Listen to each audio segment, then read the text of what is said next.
a camera, a mic, out on the street chasing wrong from right. Eyes like fire burning through the haze.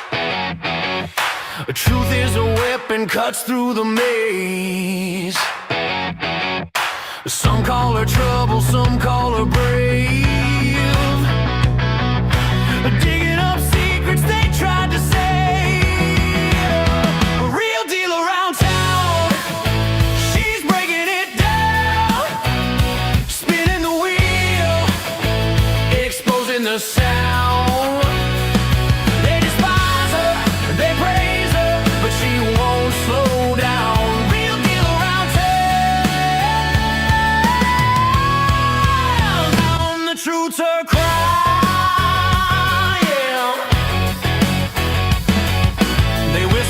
Shadows, they curse her name. Afraid of the spotlight she brings to the game. But the grateful ones, they cheer in the dark for the spark she ignites in their weary hearts. Some call her danger, some call her hope. She's the thin line on the tightrope.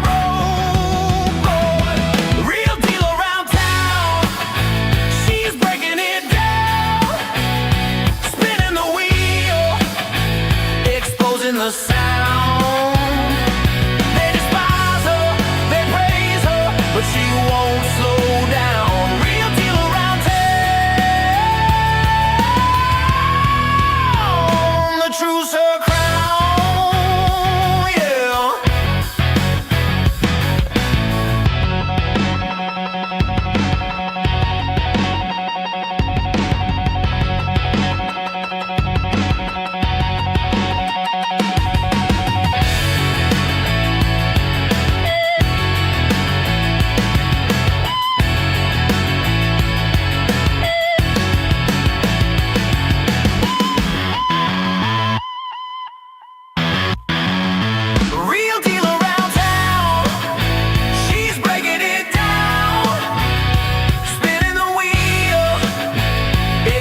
The sound.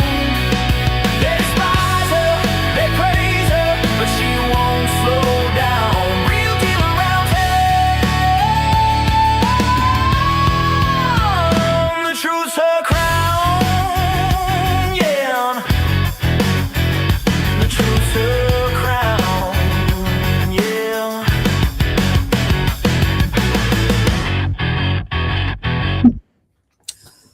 Well, hi, everybody. I think my mic's on. Everything's working. Geez, I'm back. I'm finally back. Have you missed me? Tell me. Have you? Where's my... I got to look at comments here and see so everybody can tell me how much you missed me. Okay, I've been getting messages from people asking me if I'm okay because I have been out of the Zoom, I guess. I have been not doing videos, and I didn't quit. I've just been so busy, and I just haven't had a chance. I'm working on a bunch of things that I can't talk about. Some of you know what those are, and it's nothing bad. It's just I can't talk about it. The other, thank you, Seeker. But I'm also, I think some of you know, I'm a beekeeper. In fact, I'm wearing a beekeeper shirt today. Heroes to hives. Yeah. So anyway, and I've got a bunch of hives. I think I might have 6. Depends on the day. Depends on if they swarm or if I haven't killed them off yet. And maybe if I have more time on my hands, I might actually produce some honey this year. I don't know. I'm trying.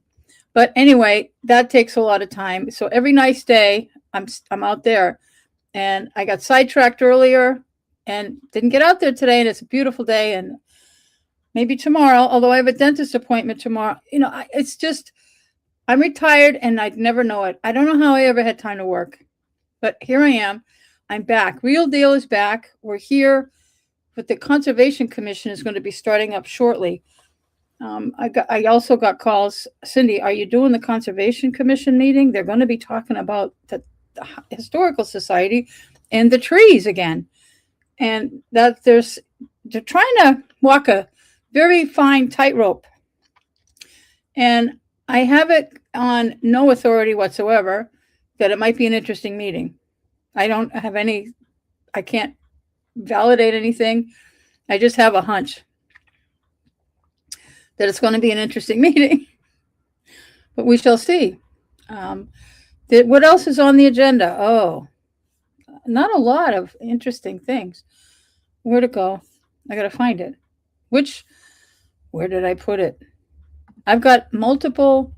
I operate with all the different browsers. I have them all. I have the Microsoft One Edge. I have Opera. I have Chrome. I have Firefox. I have Safari. And they're all open on my computer because I do different things. I just multitask myself into total oblivion. And that's why I can never find anything. So let me look at the Conservation Commission. Let's see. I'm not putting it on the screen. There's just too much. Oh, I don't have time. There's other little. Kevin Smith has something going on here. I don't know. I don't think that'll be long. All right. I have to clean up. I got to get rid of my little theme song that you are tired of hearing about. Got to remove that, and I got to add the Zoom. Share screen. Share screen. They haven't come up on Zoom. I don't know what's going on.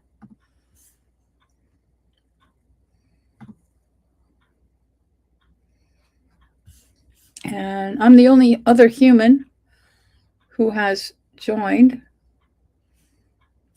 I don't know. Maybe the excitement is happening at Town Hall and they're not turning on the video yet. I don't know. I hope they get started because I want to eat something and I don't want to eat in front of you. So, oh, I got a little Starbucks here. See, I went to Starbucks. Actually, I didn't go to Townsend today. I went somewhere else. Okay. What's going on in Townsend? A lot. Oh, I do have it on good authority. The special town meeting is about to be declared. They haven't made it public, but it is public. September 29th. Mark that on your calendar. Vote in person, will you? But that is the special town election for the adding 2 members to the select board. So start getting ready. Those of you that want to be on the select board, there are 2 seats up. So get ready. If you're going to run, now is the time to start campaigning. Tell all your friends that we need you, whoever you are, to get on the select board. We need some diverse minds. Let the games begin. Yeah, let them begin. Seeker, are you going to run? I think you would be great. Let's get people in there that have not played the game before. Let's get some unexpected candidates, but well-known. Unexpected, but well-known candidates to be on the select board because there'll be 5 of them. It will be fun. It will be more fun. And just a lot of the things people worry about, it will be worse. No, it won't. I think it's a great idea. And if it's not a good idea to have 5 members, you can all blame me because I did the petition to get it on the warrant and all that stuff. And it's all my fault. Although it's not, because other people, you all must have agreed with me this time around. And you saw the problems and you see the problems every day. And you agreed both at town meeting and on the ballot. And everything that has to go to the town meeting and the ballot doesn't always pass. As you know, overrides every time. But the election made it. It wasn't a big majority, but it was a majority.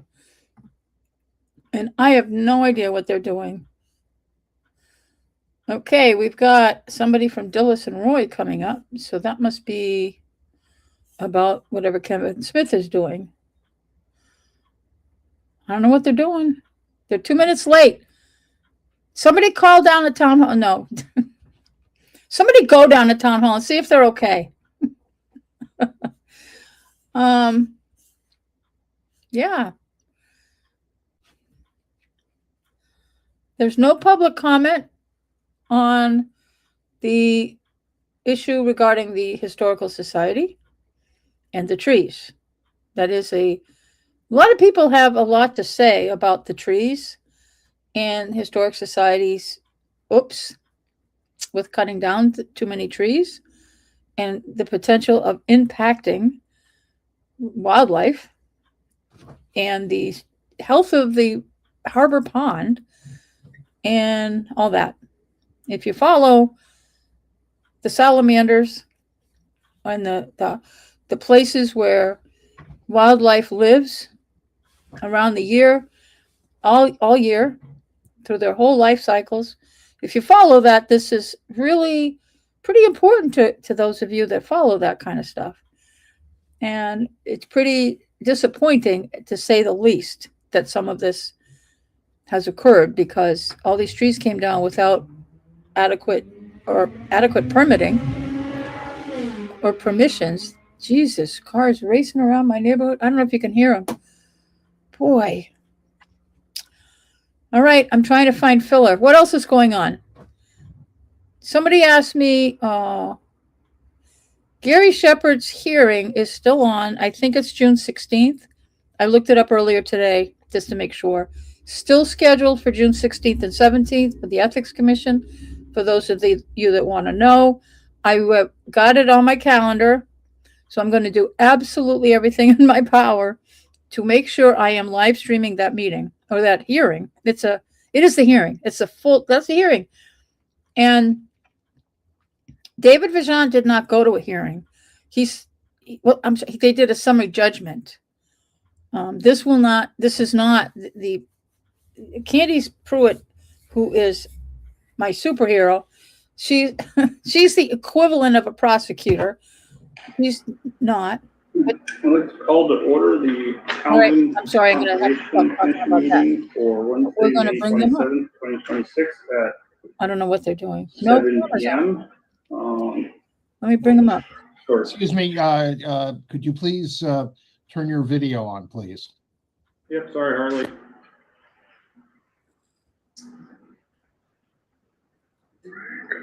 Hey. Better? Got it. Thank you. All right, we got colorful. Right. Well, what they're wearing today, we have Jim DeRoyan in red. Roll call starting with And we have present. James Gates present. James Gates in blue. Present.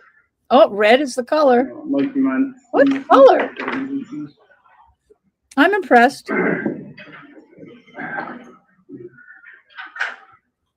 I pledge allegiance to the flag of the United States of America and to the republic for which it stands, one nation, under God, indivisible, with liberty and justice for all.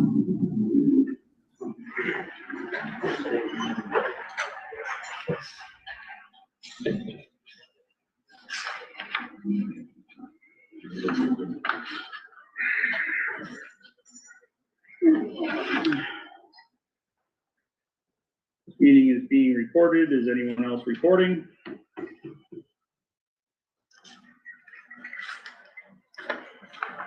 I know there's something. Sharon's additions and or deletions. We are adding 3.5. Pinkerton, volunteer response form.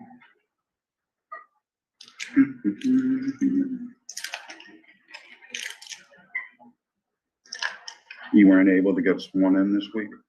No, they haven't. That's on the next select board meeting.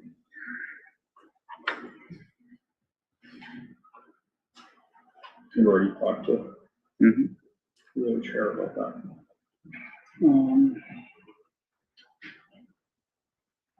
Chair report. Investigated a report of some stump grinding down on 72 Main Street at the Reed Homestead and it was found unfounded.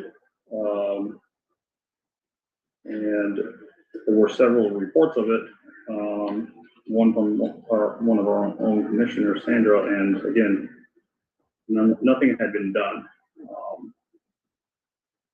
So I slightly disappointed with the actions of some people. Did it say specifically somebody saw somebody start grinding? Because if it was more than one person, oh, here we go.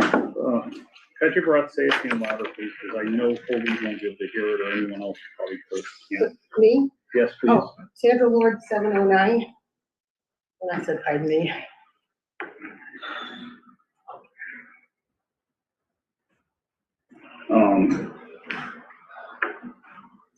It's concerning that something like that, it seems to be more political at this point than factual. We'll see where it all goes. I'm sorry, what's more political than factual? Talking about the false report of stump grinding down at the Reed Homestead. This false? Yeah, did you go and look? No, I talked to Colby Then, about it. then He you looked, can't do that. he looked, I asked him Yeah, about he it. looked at it and there was nothing there. Okay, But you can't, if you get a report like that, you have to really go notify me, but also put eyes on it. We call it putting eyes on it. You have to go look.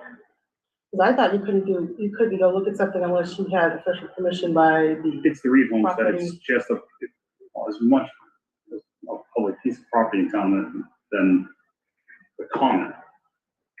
okay, But you can drive by and look. well, some of the stumps weren't, You can see Evidence some of by- the stumps from the sidewalk. some of Yeah. it, not, Some of Uh, what? The stumps from the sidewalk, you can Some. see them. some not The all. stump grinding? No, No, you the can see, you stumps. can see the stumps from the sidewalk and determine whether or not they had been ground or not. Yeah. So you don't, I mean, if there's a question about actually going on the land, you can see from the If sidewalk. it's, But I went on the land to check I it did out. 2 days in a row this week. Yeah, Well, I just read somewhere that you can't, What? you're supposed to go, well, I was looking at a handbook. That's So- why, Yes, but this is also an ongoing issue with that property. We're allowed access to it. okay, because Um, it said something about, but I didn't get a phone call about it. And Colby, you only work part or half day on Friday, if you even have hours left. I don't generally work on Friday. So, okay, I'm still learning everything. no, So but please Sandra, excuse this is me. a big thing though. Like, there's an ongoing, it's not an enforcement at this point, but there's an ongoing issue down there. Right, And claims were made of additional work being done that hadn't been done. okay, That's a problem. okay,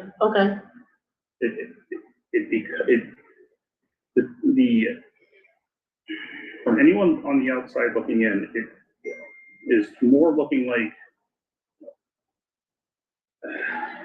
a personal issue between people versus, the property and the work that has been done in the past. I just thought we had an obligation if someone had said something. Yeah, you have an to obligation to go investigate. But it's Who not- said it? Who said it? Who said it? Because that is part of it. If you want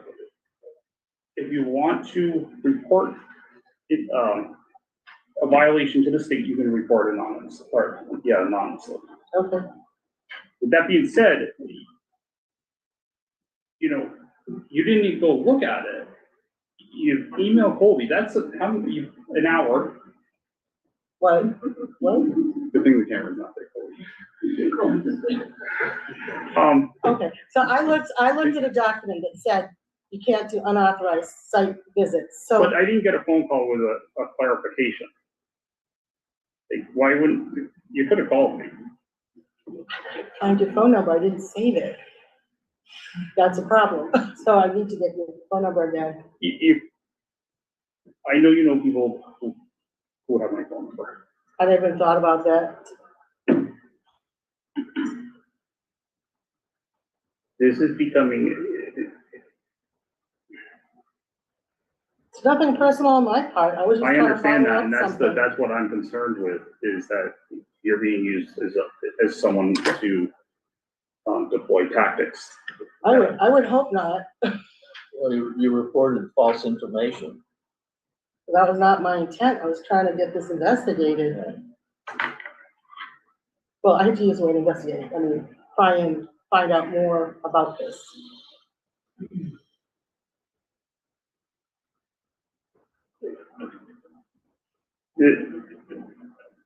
You know, it's tough. I know there's a lot of politics in town, and I've always tried to keep it out of here. And right Okay. now, I really feel that the politics have crept in. And it's something that we try to do our best. We're all volunteers. None of us get paid. Colby gets paid pennies, but. I can't do. He gets a sandwich. You know, he's just trying to eat. I can't blame him. So we're all volunteers, but. So I do apologize if I didn't go about it the right way. I do apologize if I did that the wrong way. But someone sent you false information too, and you have, people have, that's not the appropriate way to do something like that.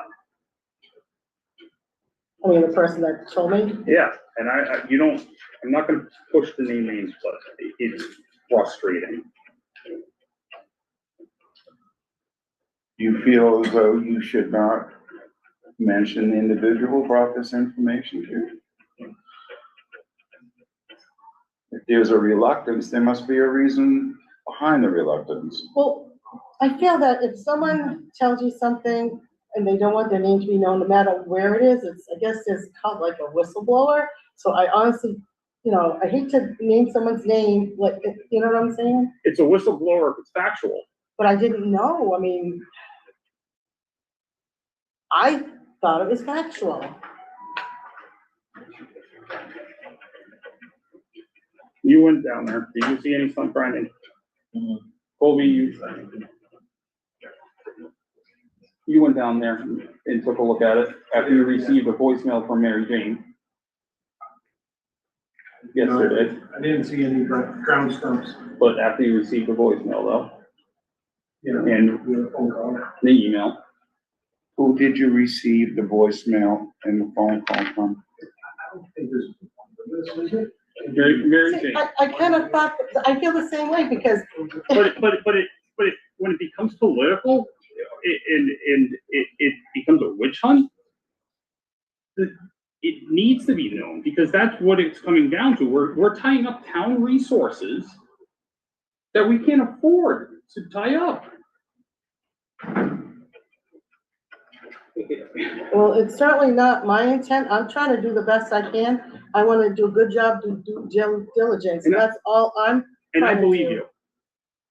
I don't want to see you be taken advantage of in that regard, though, I appreciate that. because that's not fair to you.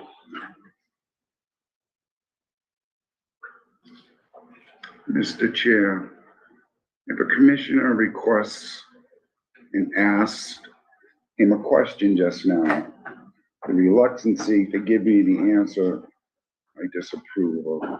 I'm just voicing it. So hurt. Thank you. Oh, you saying that about me or Colby? Jimmy's on point. He knows exactly what I'm And I'm talking just about. so heard means that it's reported that Jimmy's disappointed by it. That you asked me or Colby? Or Both. Both? I've never been in this position before. I mean. I haven't either. So I really don't know what to say, how to handle this, I just. I know. And I'm sorry if you're disappointed, Jimmy. I just, I'm at a loss because I My don't like being in a comment position. that I just made did not pertain to you in any Okay. way, shape, or form. That answers your question. Let's move the motion. Let's move on. There's no motion. You know what I mean. So, that's my short report for right now. Mhm. Review and approve meeting minutes from March 25th, Those are meeting minutes, 26. Yep. You get Sandra a second to catch up on him.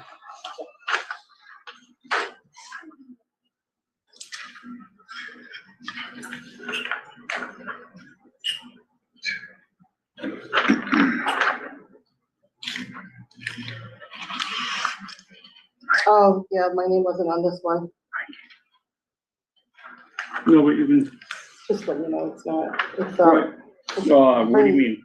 number 1.1, my name's not on it. 1.1, okay. I'm just letting So you that know. needs, Oh, is it further? I'm sorry. Episode down, Oh, okay, thank you. I send see. around a sign-in sheet. 712, okay, thank you, I'm sorry. So we, Darna. Yeah. I can't use that with my food right now.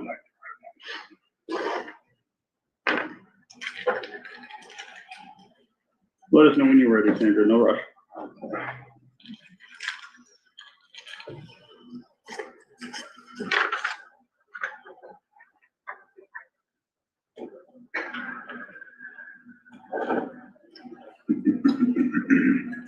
That looks good. Need a motion in a second, please. A motion to accept the meeting minutes of, I'm sorry, March 25th, 2026. Second, like Pat said, Oh, yeah, like Bob said, what? second the motion. Okay, roll call vote starting with Mike. Sorry, Like Pat said, yes. James Gates, yes. James Thorne, yes. Sandra Wood, yes. So you seconded it and it went right into the vote. He's not that quick. Do you have a copy of the agenda, otherwise I gotta look at my phone Oh, again, sure. which is hard, because it's so. Here's the second page. Yeah, it's, 1.7, agent report. Thank you. with the, first page. Thank you, appreciate that.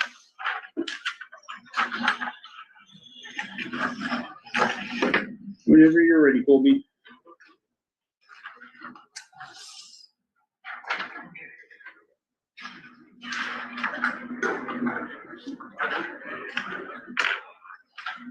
Don't have anything typed up as usual with minutes. Didn't quite have. We did. Okay, so, agent report for 527. Last 2 weeks, we've had 2 IDRFs, one for 8 Old Meeting House Road. We're doing a septic replacement, and there are no wetlands involved with that property.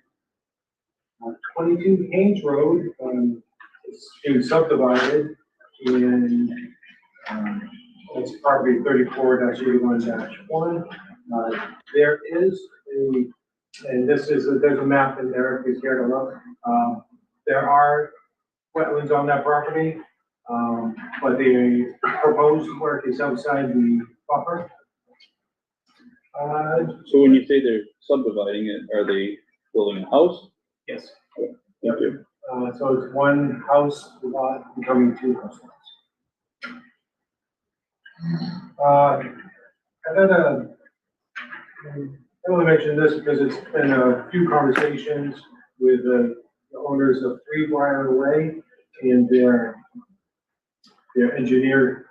They've been asking about the rules for adding on additions in other buildings. And they are right, they have quite a bit of wetland buffer on their property. And they're dealing with frontage, so they have to redesign what they're thinking about doing. You know, I don't know if I can bring every phone call up, but this was 3 or 4 conversations where just discussing the actual regulations, not giving advice, but making sure they understand the process. What sort of regulation questions do they have? Well, they need to get a delineation to ultimately determine where that wetland ends and how much space then that they have between there and the frontage or setback, excuse me. Okay. All right, I'm just making sure that our regulations are clear. Yeah. in that regard. Let's see. I don't know. Okay, so, it is beaver season. There's been a lot of beaver activity. I've had now several phone calls, including, a couple people, probably about the same one on, same couple culverts on Warren Road. But ultimately, the DPW, the highway department, responded to that call. As They were. they cleared out the culvert. And, yeah, that was the problem. I also responded to a beaver dam that was backing up on West Meadow Road, zero property. That is a farm right along Rock Brook, and that is an ongoing process. There was, backing up onto agricultural property.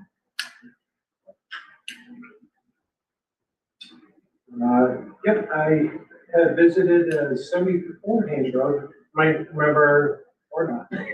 I discussed 72 Haynes Road, and this is a very similar situation where they had some hazardous trees just outside of wetland buffer that they want to take down and make sure that they are outside buffer. I've also been spending quite a bit of time on stormwater permits. I really don't. Not our This doesn't jurisdiction. pertain to cover conservation commission and James's opinion, but No, it's not my opinion. I've been told, it has been beaten into me that it's not our jurisdiction, because I like talking about it. So. it's finalizing a couple self permits, one for the Depot Road extension. Along with that, this kind of goes in line, is they're finalizing their conservation restrictions that are required for those properties, which are age-restricted developments.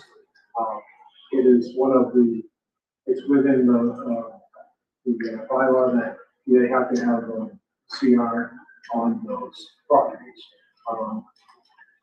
And there'd be more on that. I think that will probably most likely come around to being a agenda item at some time, at some point, because they wind up being really small sized areas for conservation. And our bylaw is tied to the state's law. Our bylaw is a direct reflection of the state law. So it was the state's NDPA Act that has created this ongoing nightmare, really. It's tiny little postage stamps that they want conservation commission stuff. I can't speak to that. I know it's everything to do with the. Is there a particular project that refers to it?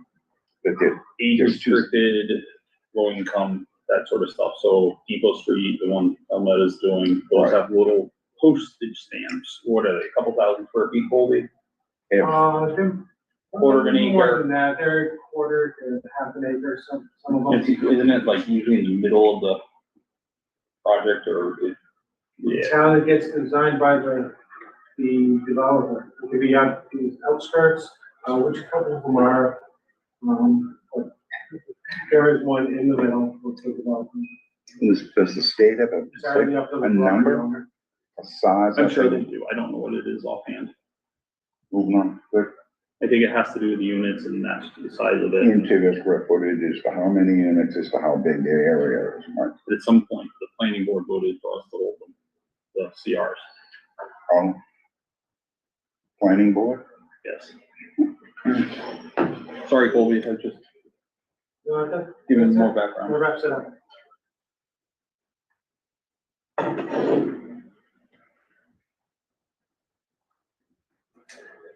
Just recently? Just recently, the planning board? Yeah, no. Okay, I'm going to the meeting anyway. I'll doubt it be able to. DPW reach out to you before they clear those culverts?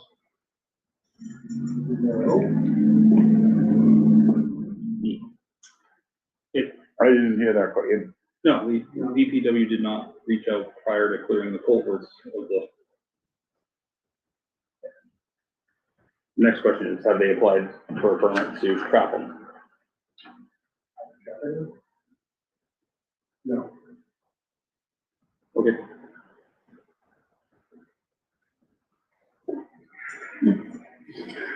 Um, 2.1, continuation of notice of intent, DEP number 308-0730, TWB 2026-006, Zero Brookline Road assessment map 34, parcel 14, lot 1. Applicant Kevin Smith, the proposed project is for the installation of a new septic system, associated grading within 200 riverfront area, and amendment of filing to include rebuilding of cabin access road, creating a hay floating pond.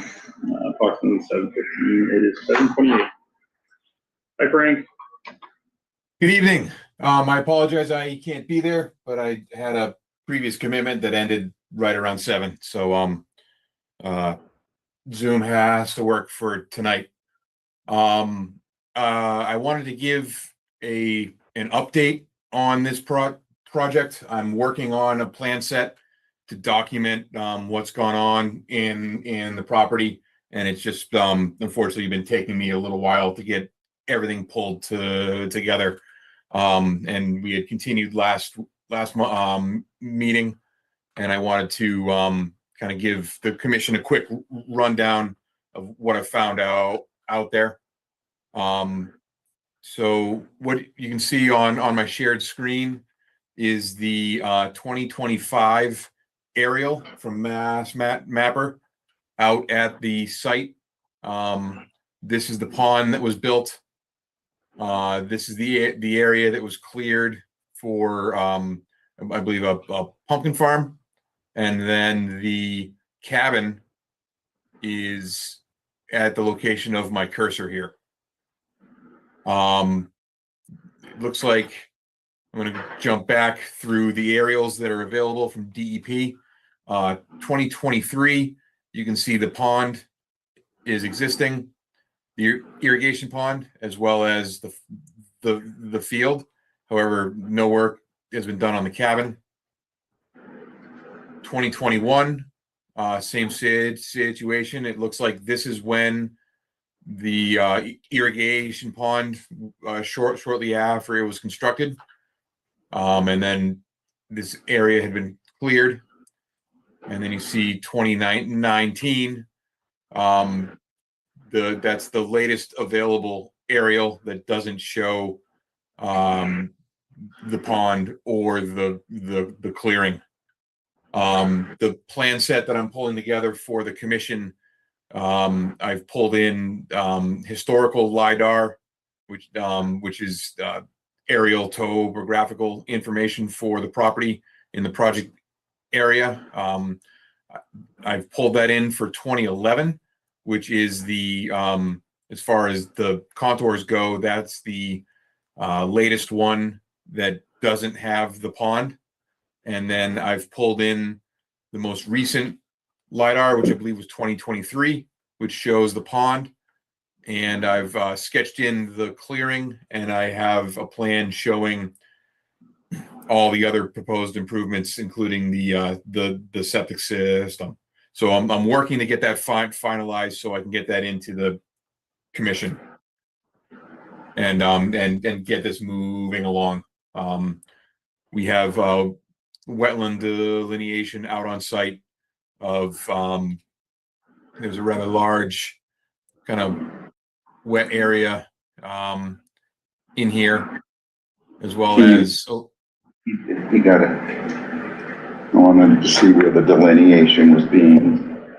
yeah. So let me I'm gonna see if I can show this on my CAD screen. It has been temperamental, which is part of the reason why you don't have a drawing yet, is because it keeps dying on me. So fingers crossed that I'll be able to at least share it tonight. But so this is the 2011 contours. This is the wetland that we have flagged. There's some other wet associated with the perennial stream along the southern end of the property, as well as here, and then a small pocket of wetland here. I'm going to jump to more recent LiDAR, which you can see the pond, the cleared area, the location of the cabin. So this is kind of conditions before they build the septic system. And finally, this plan is going to show, again, the cleared area, the location of the septic system, the constructed cabin, farm pond, kind of all the improvements out there, including the road that was cut in down to the property to the south. I did want to show on this plan all the existing logging roads that were there as far back as I can see on the aerials. So to show kind of how that lined up with how they were accessing the site now. And I'm just trying to build as much information as I can to provide the commission.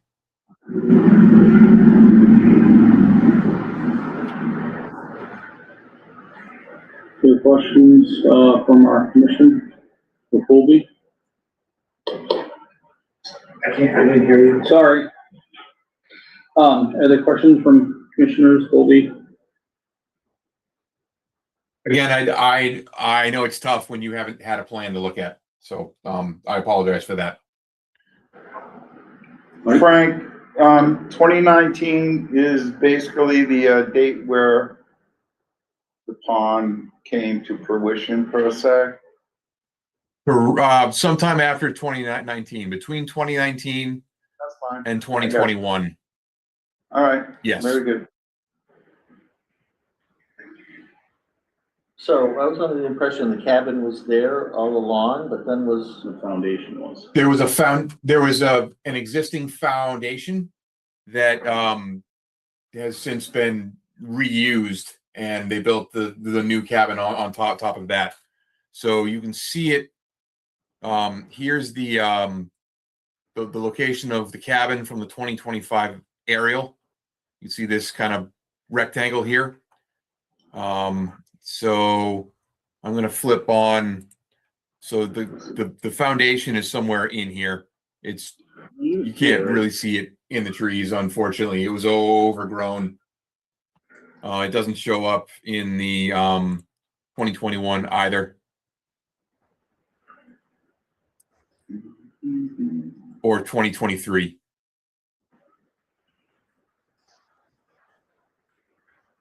But there was an existing stone foundation. The story, or what I've heard about that was it was built a long time ago as somewhere for apparently for people watching livestock to camp out there in the field, well back before this was forested in this manner. But I haven't dug into historical aerials yet.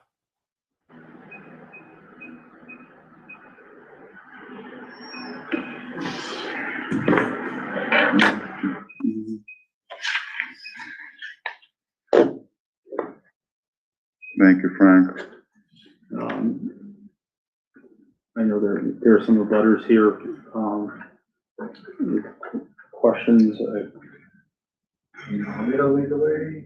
Or do you want me to come in after everyone? I don't know. I never got it.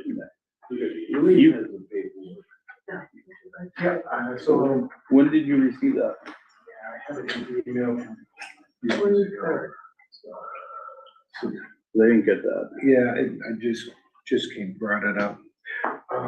So what do It's we kind have? of a reiteration of all the others concerns is what that document is. You want So- to hear it first? So this is a recent correspondence from Yeah, the from Friday. abutters. So moving forward, we need to receive, I need to receive stuff 48 hours, 24 to 48. I understand stuff through when it was a holiday, so. It's all good, man. Can you email Frank a copy, please? Yeah. Frank, Thank you. there's gonna be an email coming to you. If you could look at it and take time out of this to do this. Are you gonna CC it out to the commissioners, or are you gonna read it in? No, it needs to get read in. Okay. So, someone volunteer to read it. What do you want me to? Yeah, the guy with dyslexia is gonna read it. There aren't enough pictures for me. Yeah. What's that? There aren't enough pictures for me. Yeah, right, yeah. Dear members of the Conservation Commission, Conservation Agent, we are writing as the butters regarding the notice of intent application for the proposed septic system project at 0 Brookline Road. We respectfully request that this correspondence be included in the public record for this matter. After reviewing the available materials and the DEP technical comments, we have significant concerns regarding both the current proposed work and the apparent history of prior activity on the property within protected wetland resource areas and buffer zones, riverfront area. The DEP comments appear to identify multiple instances of work that may not have been included in the current NOI submission, including but not limited to cabin-related construction and access road, vegetation and tree clearing adjacent to the cabin, work associated with a farm field near the cabin and pond, and a foundation that DEP states may have been constructed without Wetland Protection Act permitting. The DEP comments further state that the work may have been occurred between 2019 and 2021 and raised concerns regarding possible unpermitted activity within wetland resource areas and the buffer zone. DEP also references potential tree removal or vegetation clearing within the inner 100-foot riverfront area and questions whether after the fact review or additional permitting may be required. As abutters, we are concerned about cumulative environmental impacts of both the prior site alterations and the currently proposed septic system project, including impacts to wetlands, drainage patterns, runoff, wildlife habitat, and adjacent properties. We respectfully request that the commission fully review and address before considering approval of the proposed project. And these seem to be bullet points. Whether any prior work performed on the property required permitting under the WPA and local wetland bylaws. Whether permits were obtained for clearing, access road construction, foundation work, tree removal, and other land alterations identified in the DEP comments. Whether any enforcement order, request, or determination after the fact filing or other compliance review has been initiated or considered regarding prior work on the property. Whether the applicant has provided sufficient documentation establishing that any claimed pre-existing cabin or foundation lawfully existed prior to the work referenced by DEP. Whether historical aerial imagery and site inspections have been reviewed to determine the extent of alterations within protected areas. Whether the commission has evaluated cumulative impacts from prior site activity together with the currently proposed septic system installation. Whether the project fully complies with the performance standards set by 310 CMR 1058 and all other applicable wetland protection requirements. We also respectfully request that all relevant materials related to prior work on the property, including permits, plans, correspondence, DEP comments, enforcement records, and supporting documentation submitted by the applicant remain available as part of the public record. Sincerely, residents of 201 Brookline Street. Did you get that, Frank? Yes, I did. I received the email from Colby and I fired back a confirmation that I received it. And that is definitely much of the same bullet points that I'm working to document for the project. So, do you feel that you can have answers to those bullet points for our first meeting in June? First meeting in June would be June 10th. 10? Well, you just confirm. June 10th. All right. And second meeting is June 24th. June 10th. I will, so today is the 27th. I would probably need to have something into you by the 3rd at the latest. I just want to make sure you have time. Well, yeah, and I also want to make sure DEP has time to review the. Correct. Yeah. So. 24? Yeah, I think if you had DEP something. review would be difficult to have done before by the 10th. Right. Right. Sandra, did you have anything? I'm sorry if I glossed over you. Oh, Did you have no, not at anything all. you wanted to ask or comments? That's quite a comprehensive List. list. Is there any way I can get a copy of that so I Yeah, can look it everyone over? should have a copy of Okay. it. Mm-hmm. I asked for that. Yeah, I think I'd like Should to. be a copy sent to all the commissioners, please, and it's also in the folder. Send it to those who are in. We can easily print this out tonight, so Yeah. I won't, But it also needs to be in our SharePoint. correct. Yeah. So Frank, Jim, I'll work to have a response in by the 5th. Okay. The 5th or the 8th, and include DEP on that. That'll be that's a couple weeks before your hearing on the 24th. okay, so you're requesting that we continue this till the 24th of June. Yes, I am. Thank you. And that gives DEP a little more time Yeah. for him to be able to get Yes. a little Well, more. yeah, and it's a comprehensive list. It's all bullet Correct. pointed. Correct, that's outstanding. Thank you for providing that. Yeah, and this is one that the commission wouldn't really be able to close out until DEP has buy-in on the comments. So there would be some back and forth between Colby and the DEP reviewer or circuit rider. Well, it really should be going back and forth with, as a whole with the commission too, so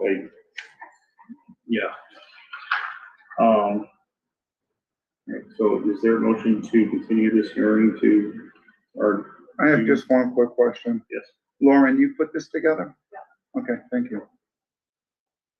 I'd like to second it. I didn't do it, Oh, I'm sorry. I'm hoping someone wanna make it. I can't always be the guy. Okay, so a motion to continue the hearing of notice of intent, NOI DEP number 308-0730, TWB 2026-006. Looking up. I Second? second the motion. Mike Clark said yes. June 20, okay. You said the date? June 24th? No, it's till June 24th. Yes. Sandra seconded. Roll call vote, starting with Mike. Mike Clark said yes. James Gates, yes. James Duran, yes. Sandra Lord, yes. Thank you, Frank. I know. Okay, question. Yes. James. Where's Zero Brookline Road? What? Where is Zero Brookline Road? So it's, Colby might be able to explain this better than I can. And who's paying taxes on that? Okay, I don't know. It's beyond your pay grade? I don't know, the numbers is basic. I don't know, Colby, you might be able to explain it briefly. Which is 38,14,1. Taxes, you can ask the We assessor. looked it up, it was the gazebo. Oh, wow. Would that be because the dumb, There are many 0 Brookline roads, unfortunately. That just happens to be the address of this parcel. It's between, if you're on Brookline Road, it's between 175 and 201 Brookline Road. It's That's also it's behind, let's say 198. It's to the west of 198 North End Road. So it's kind of a backland parcel. It does have it has some frontage on Brookline Road, but it's essentially a backland parcel. but he does have frontage on Brookline Road, which would probably generate that. Which is why it's 0 Brookline Road and not 0 North End. Correct. See, gotcha. Oh, I like your questions. That'd be great. Yeah, next time you gotta say your name. Next time you have to say your name and your address, please. Maureen Sullivan, 201 Brookline Street, Townsend, Mass. My question is when you go to the Townsend site to look up, is my property in a wetland? You know, you get this kind of map like I'm doing here. And then I go to another one for a blown up and it shows me, I know it's not accurate. Is there a way I can get an accurate wetlands map of our area and 0 Brookline? Yeah, have it delineated. So the quick answer to that is if you go to Mass Mapper, if you look up Mass Mapper on Google, that'll bring you to the Mass GIS kind of database clearinghouse. That's what's up on my screen right now, and that provides somewhat accurate wetland lines as well as GIS property lines, aerial imagery, all sorts of data. Everything that's available from Mass GIS is on this. So if I may ask, what's on the, what's now showing up there, I guess the brown or whatever, that's wetlands, is that kind of showing there? Yeah, so this layer that I just brought up is the Mass DEP detailed wetlands that the state has located. So I'm just going to kind of toggle that so it flashes a little bit. Yep. What that doesn't have is finite detail. Like we have a wetland in this area, and there's some wetland down here that continues up into this complex of wetland. So it's not everything, but it's a good indicator. But the commission is correct. The only way to do it to know 100% is to have a delineation done. Thank you.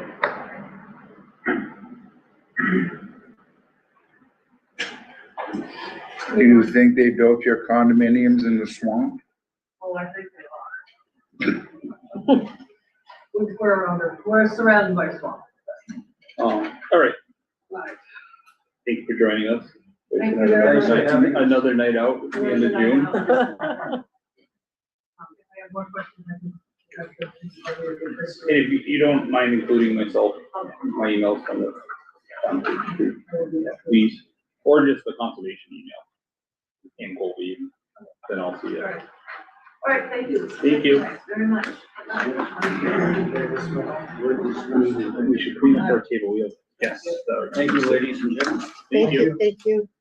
Okay, this is the extra for the, Thank you. You got one, Mike? Yes, I do. Yep. Yep. Got it. Oh, we're running out of ink. uh-oh. Paper's pretty thin too. Should have something printed Put it on the back, we're wasting money here.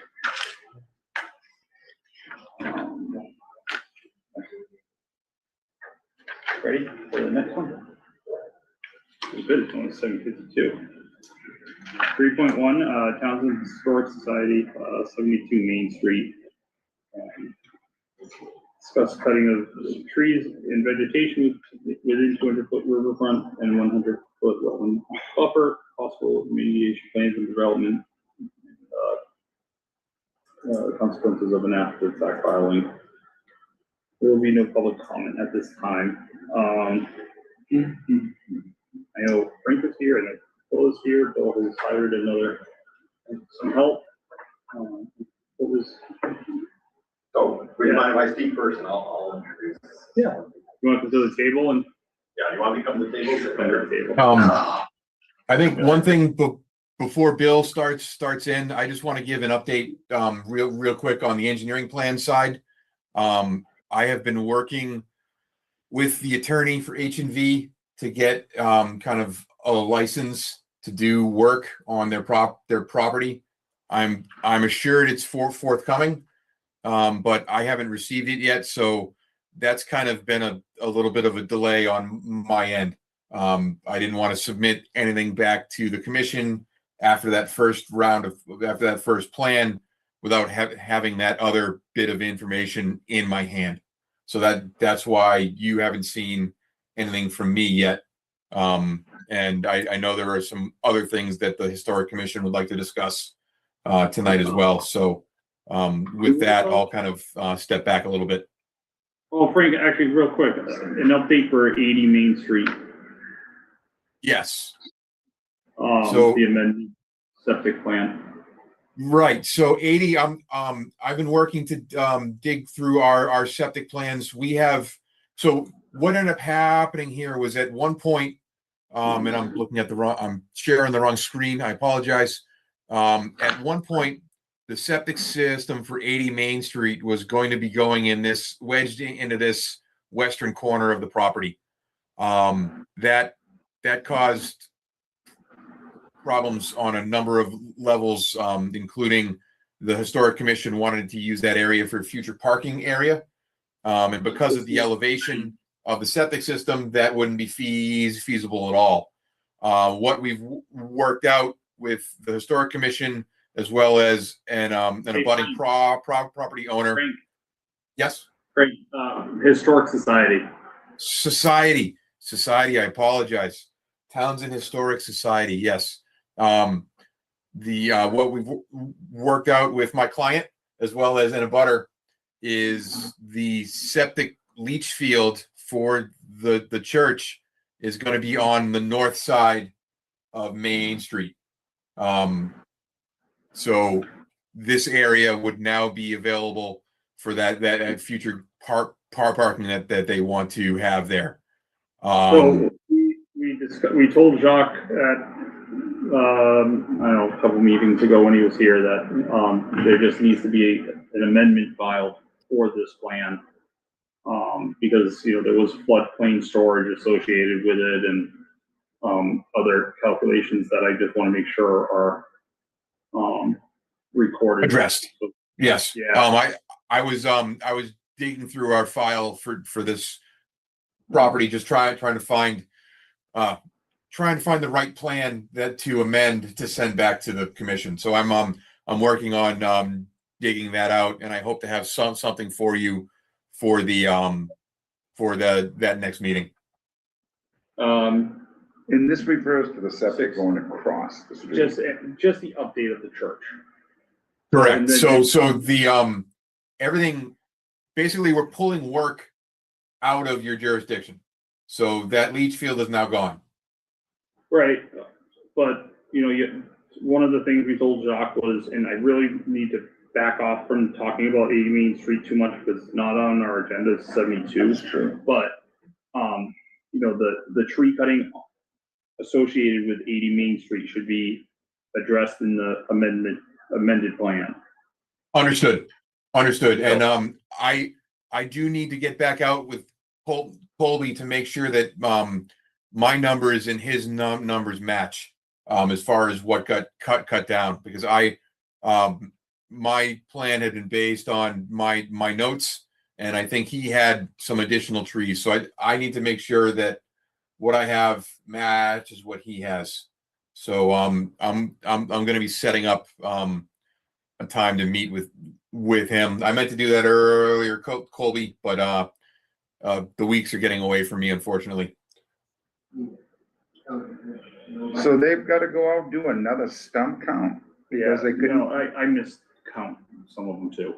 Took me 2 tries. I had less than what Colby had, Jim.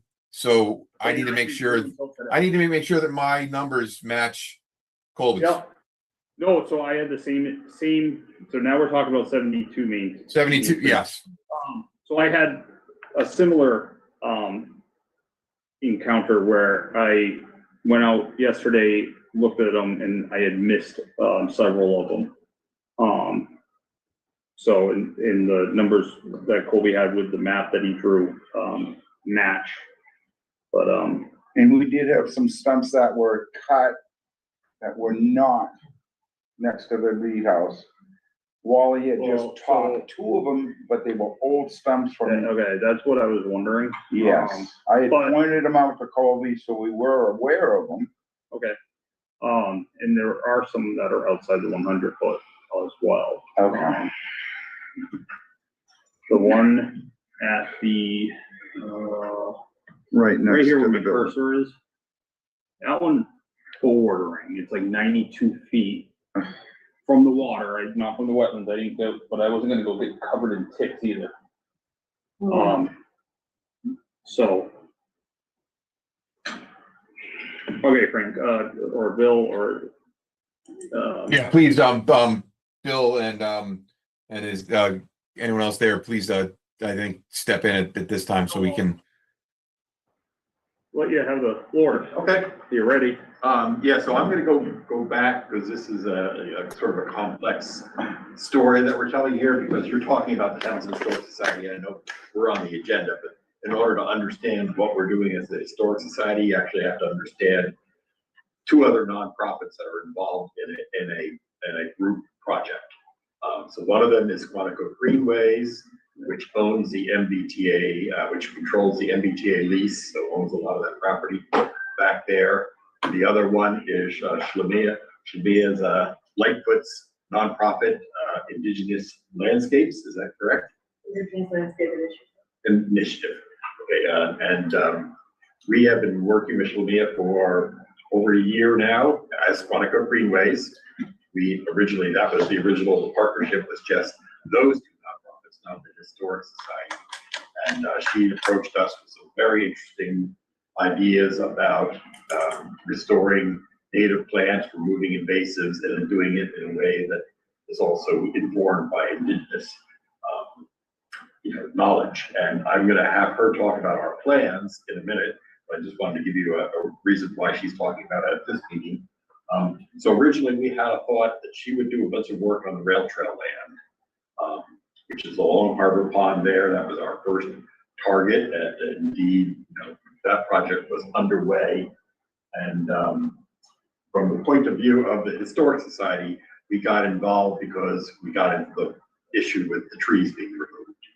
And, we read that issue, and I thought, one way of ameliorating the tree issue is to do additional work on all the property that is along the Harbor Pond, because Shlamia had such great ideas for the rail trail property. I thought we could also include the Townsend Historic property in that whole thing, so complete the entire, because at some point that land is the Historic Society's land sticking out of the pond, not the ribbon that the MBTA and Quantico Greenways controls. So we decided to get all 3 nonprofits involved, and we thought, well, the Historic Society really doesn't have a mission to do invasive plants or that kind of thing like that. But we could justify it by saying, okay, this is our way of making up for some of the things that went wrong with the tree removal. So our vision would be, you know, we definitely want some of the trees replanted, especially those behind Harbor Church. But we would prefer not replanting every one of those trees because we are trying to recreate the historic feel of the 1800s when there would have been, well, much fewer trees back there. You know, this is obviously something that ultimately you decide, but we are throwing it out there as an option. So the fact that we can then, you know, help out this project financially and, you know, with volunteers and things like that. So we are actually paying Frank for doing this permitting process. This historic society is not Feinberg Greenways. So we are effectively, you know, pushing ahead with this project in the thought that maybe this will help with the tree issue. And so that's one of the reasons. I know we're not actually on the agenda, but I would like you to just, Shalia, give you a brief overview of what we're doing for the. Well, you are on the agenda for the church, you're saying? The Well, church I'm is saying for really everything. Everything, Everything. all So included. this is, It does cover adjacent properties. right, so it actually, well, it covers this property too.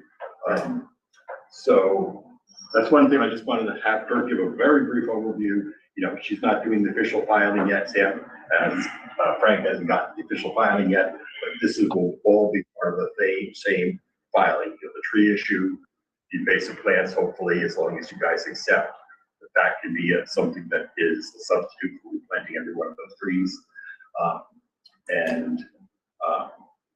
So we will be submitting all that together. In fact, we know there's a bunch of other things going on at the Reed Homestead that we want to be dealing with too. We have a tight tank issue at the Reed Homestead, or not very tight tank issue.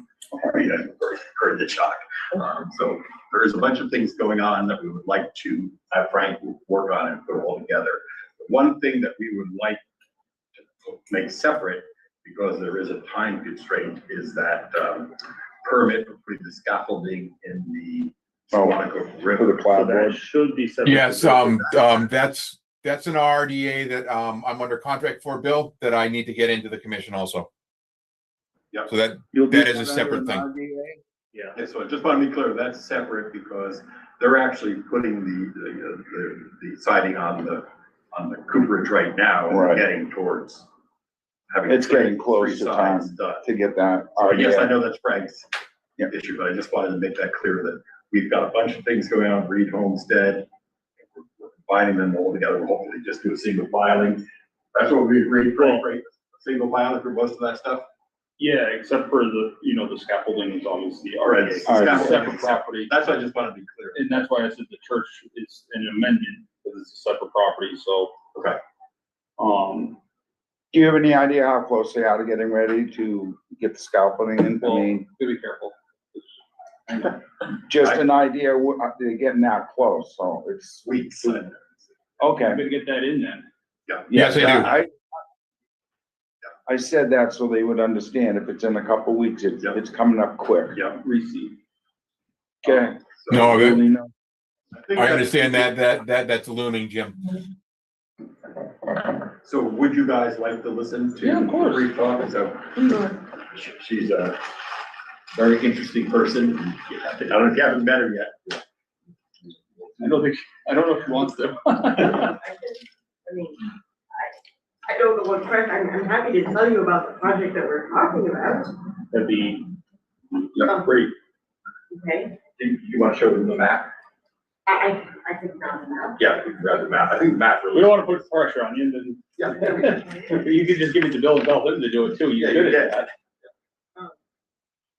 So I started, yeah, I guess about a year and a half ago, I was connected with Bill and the, Squanico Greenways, and we talked about, so the Indigenous Landscape Initiative, we call it Inland for short, and we're a very brand new organization, and the mission is to work with non-native and also native communities, so communities of people who are Native American and non-Native American, to bring in Native American land stewardship practices and approaches back to land of the region for the land's health, for the communities involved in with the land, ultimately also for food, and connection and enjoyment for people.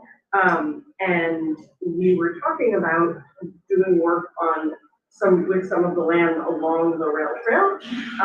And we talked about several spots, including, kind of behind the Harbor Church meeting house.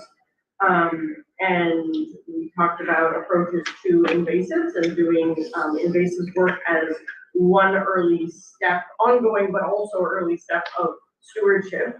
And so we kind of settled there, and we talked with, the Historical Society is also involved because there was sort of behind the church. So we kind of all spoke together there, about what that project would look like. And it's gonna focus at first on addressing invasives in various ways. I can go into whatever types of details you want. And then I guess several months ago, we were walking, kind of looking at what the area was. And there was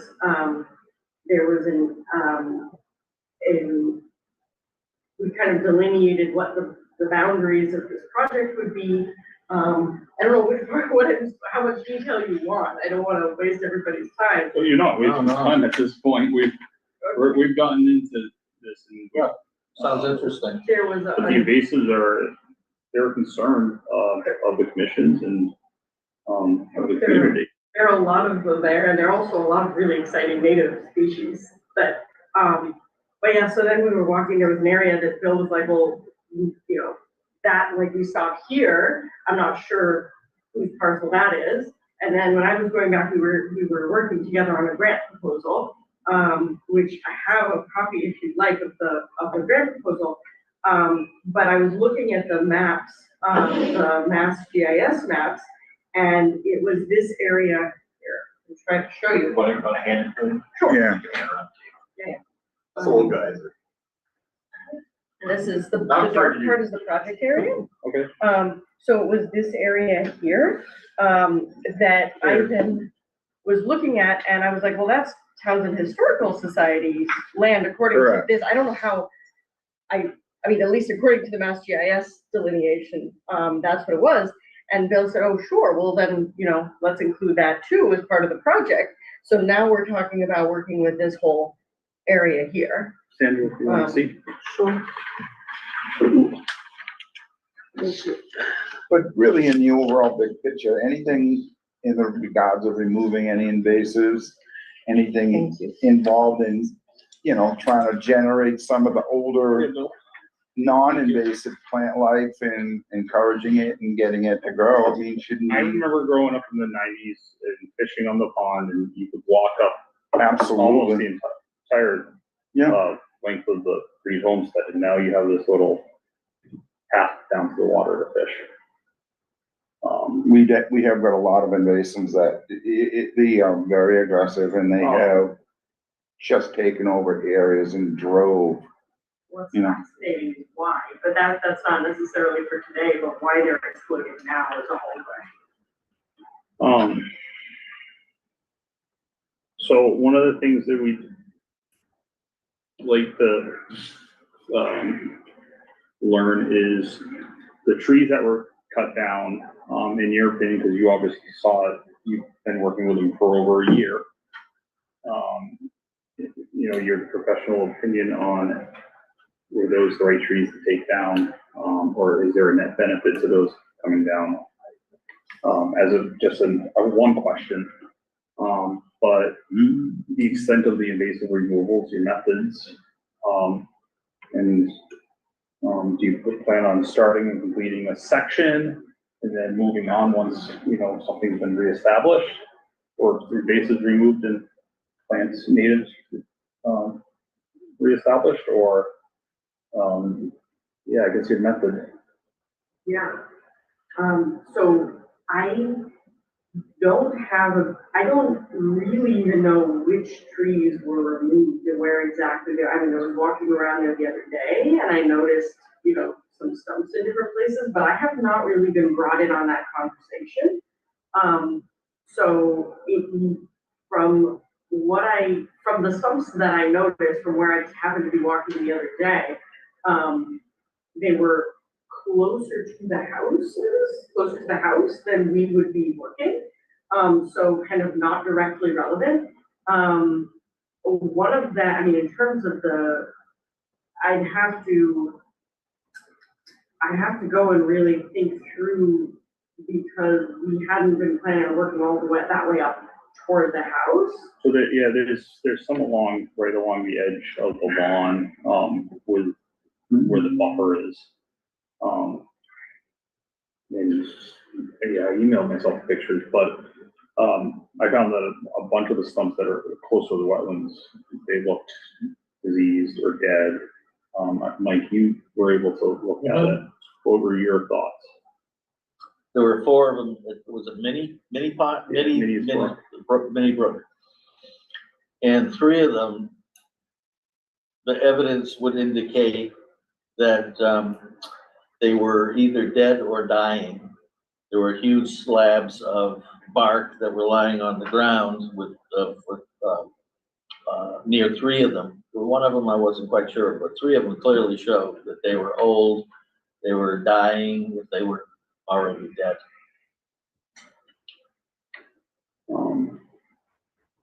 Some of the other ones didn't look like they were suffering too much, but that's. Are you referring to the trees on H and B? Closest where like the switching box is there right in the front? Or are we next to the? Trees. Oh, exactly.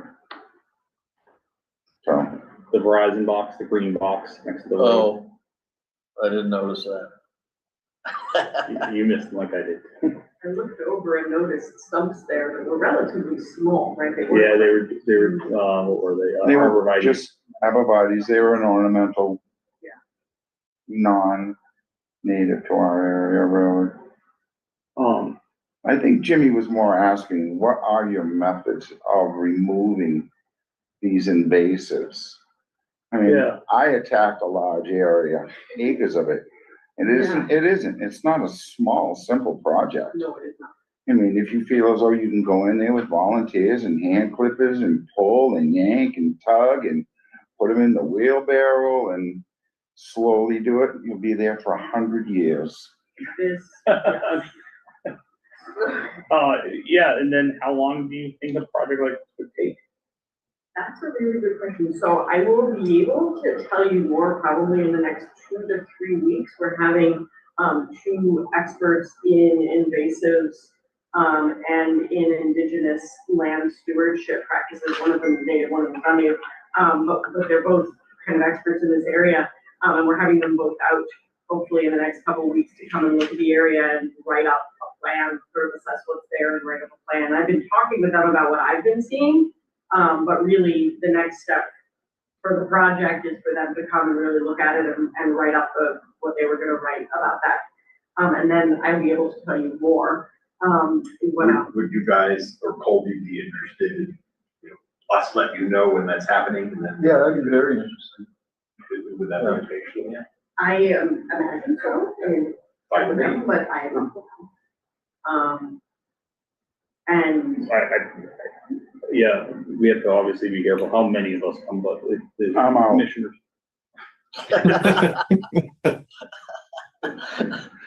Okay, well, and I know we might we'll hopefully have new commissioners on by the time they come on too, so. Extra Indians, get them out in the field. But in terms of our method, I mean, I think, so the way we're viewing this is as a long-term commitment to working with the land and working with the community. What I kept saying is we're not looking for an in-out project.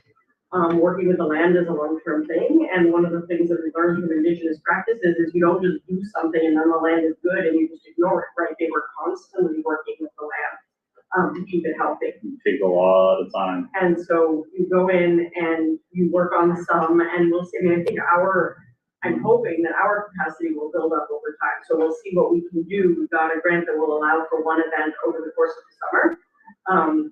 See who we can get out to come and help. We've got tools that are great for pulling up things with deep roots. and that are, you know, tenacious. So, you know, hopefully that will make some progress, but when I look at that area, like that, this is not a 1 year thing. This is not a quickie project. We're gonna need to work on it, and then we're gonna need to, a big part of our approach is to foster the overall health and the overall balance of the ecosystem. Because things become invasive when the health of the ecosystem declines or its diversity declines, and then the things that could become invasive, whether they're native or exotic, often exotic, but not always, will then start to become invasive, right, when things are out of whack. And so, the idea is at the same time to be planting in, native species that are, both kind of a diverse suite of species, hopefully, so that we can get some of that diversity back. Also to plant in some pretty aggressive species that will be, that won't in themselves become invasive, but can kind of hold their own. I've been watching, and I've talked with other researchers, who watch kind of which native plants and exotic invasives can kind of, be in battle with each other in a way that you can see the native ones kind of holding their own, and kind of do other things to kind of give those an edge in the site. So we're not talking about just going in and yanking, that's gonna be part of it, but yanking and planting. Long-term management plan. Ultimately, part of what we wanna do, which is absolutely central to an indigenous stewardship, is prescribed fire. Is what? I didn't. Prescribed fire. Mm-hmm. Where you bring fire. It used to be that native people would put fire on the land, or you have these low, cool burns, that would foster biodiversity of the species and foster nutrient cycling. And I could go on for hours, I have gone on for hours about the benefits of this and how the land is just sore from not having it. And I'm in touch with the different agencies and authorities in Massachusetts about what it would look like for us to do it on a small scale. to put fire back on the land on a small scale. I mean, it's great that we're, like, that area is kind of, it's also right next to the water. The wind's often going towards the water, like, there's a lot of reasons that could be conducive. And that also. You've got to do more homework. You got to understand where the DEP stands with open burning. Years ago, we were burning open fields. Years ago, we were burning back the blueberry every 7 years in cycles. There was and this is up in North Conway, we did a great deal of applications, fire retarding, burning strips through the area so that we would not have that type of a major burn. So we would burn forest areas, we burn blueberry. I mean, and we attacked invasives the same way. Yeah. Things have changed. Yes. What do you mean by they've changed? Have you seen anybody? Have you ever seen anybody in the area permitted for open field burning? Yeah, I've been in Southern Hampshire there. Southern New Hampshire. Right. MA doesn't do it anymore. Yeah. I'm just saying, I know and specifically that's why I'm from the excited Murdoch about it. farm that were doing it up until 5 years ago, when they got fined from the DEP for open burning when they didn't call. So it's changed, you know? I'm excited to hear that someone's willing to push for it. We're gonna push for it. Well, we believe in burning. I do brush fires every year. But doing that filled with low, invasives. that low fire. Right. There's a lot of different methods. There really are. You And know, a prescribed burn. It's part of restoring the ecosystem. It's not your first step, especially when you have the types of plants that you have there now. Some of that definitely needs to come out before you can talk about. Also, Leslie's still on.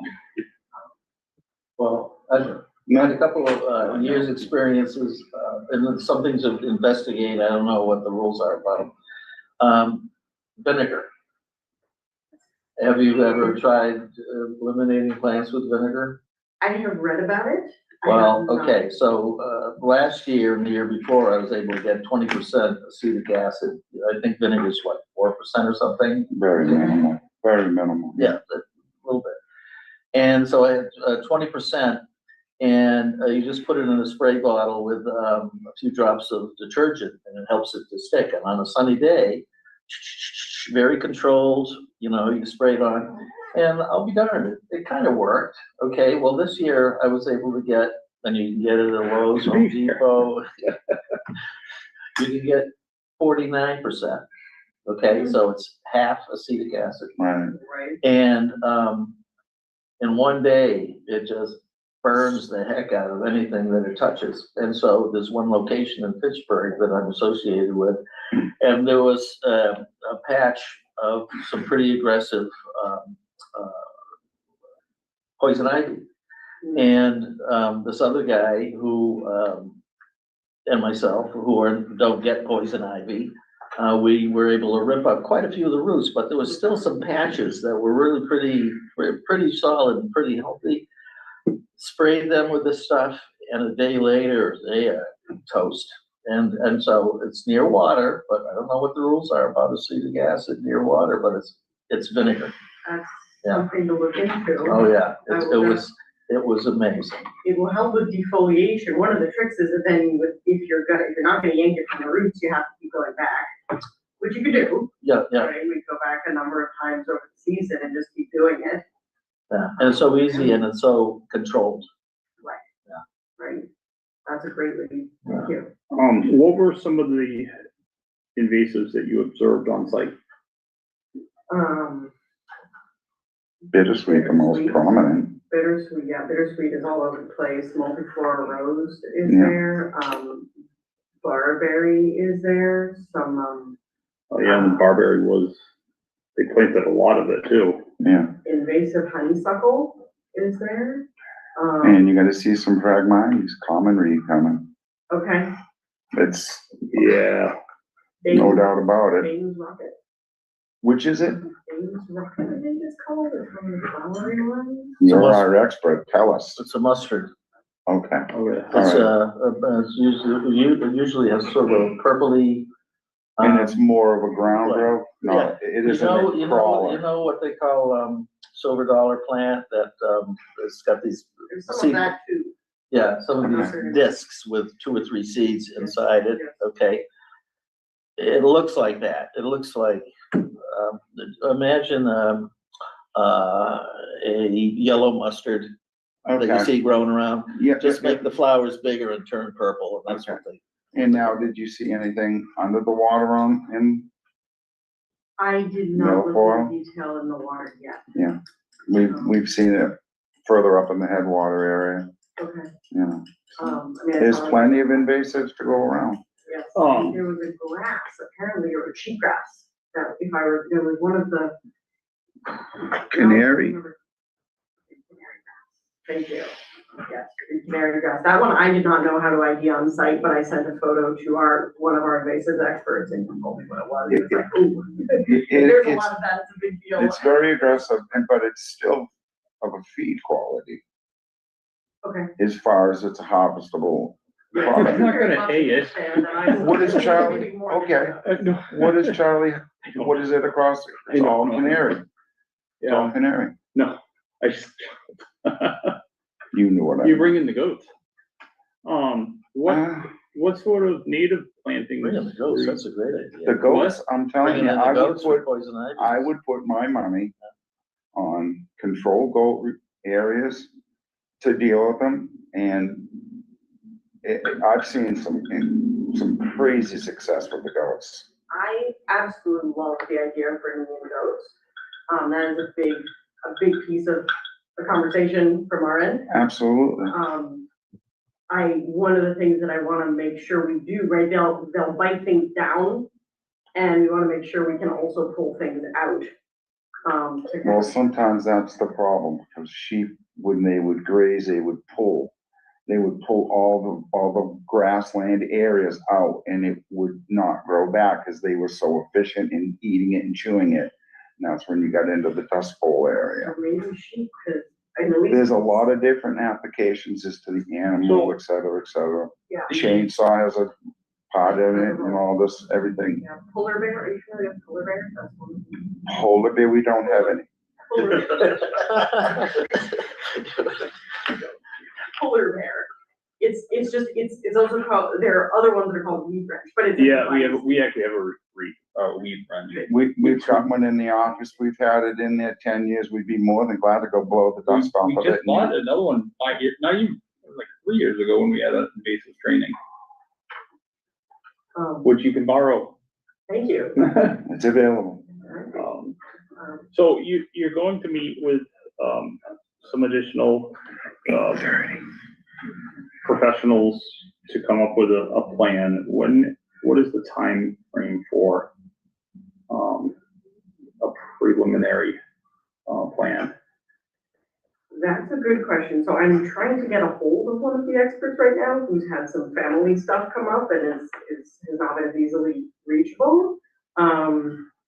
The thought, among the rest of us was to try to get out there in the next couple of weeks, sort of 2 to 3 weeks. And I haven't gone over with them yet what would be involved in, the plan after that. I don't imagine it would take them more than a couple weeks after that. It may be less, yeah, that's sort of my rough. To go get an overview of what invasives are out there. Yeah, and they gotta come up with plans probably for different areas, and I'm gonna bet that is, you're gonna have yearly objectives that you'll wanna try to meet or have goals. The idea for Words. this plan is fairly contained, sorry. No, go ahead. This plan was sort of going to be we're sort of piloting this whole thing, and kind of, this is a first effort.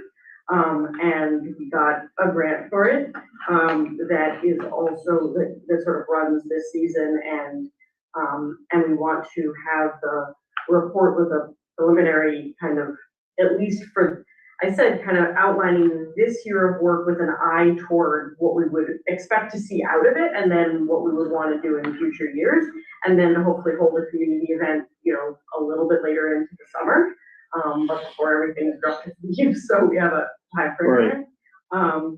And then to be, I'm working on applying for some other grants, hopefully to be able to have them come back and do kind of a more serious, longer term plan of like, okay, this site as a whole, now we've gotten into it a little bit, what does this look like and where are we going with it in a larger way. So Bill, how far down the rail trail corridor were you envisioning this to go in this pilot? All the way to the bridge, to the trestle. In the In the center, center of Townsend? over No, here. no, at Harvard. Oh, okay. This is Harvard Pond, I'm talking about. What? Is this helpful, sorry? Yeah, so from the church all the way down? No, Oh. from where the culvert is, And he's Okay. well before the church. Oh. So it's a small, very Oh, limited yeah, okay. area. Yeah. Culvert, okay. Right. The culvert that somebody put down before. It's a real small, Right there. limited. Where's the church? Church right here. Right there. This is a hay field right That would here. help. That would Okay, probably yeah. help more. Ah, perfect. Sorry, Sandra. Oh, it's okay. Where's the church in relation to? So I don't, this is the Three Homestead Church is right here. Okay, And this is the hayfield behind Harbor Auto Body. okay. So. I from can the- share again if that might help. That'd be awesome, Frank. Actually, All right, 1 second. Let me pull that. Let me see if it'll let me.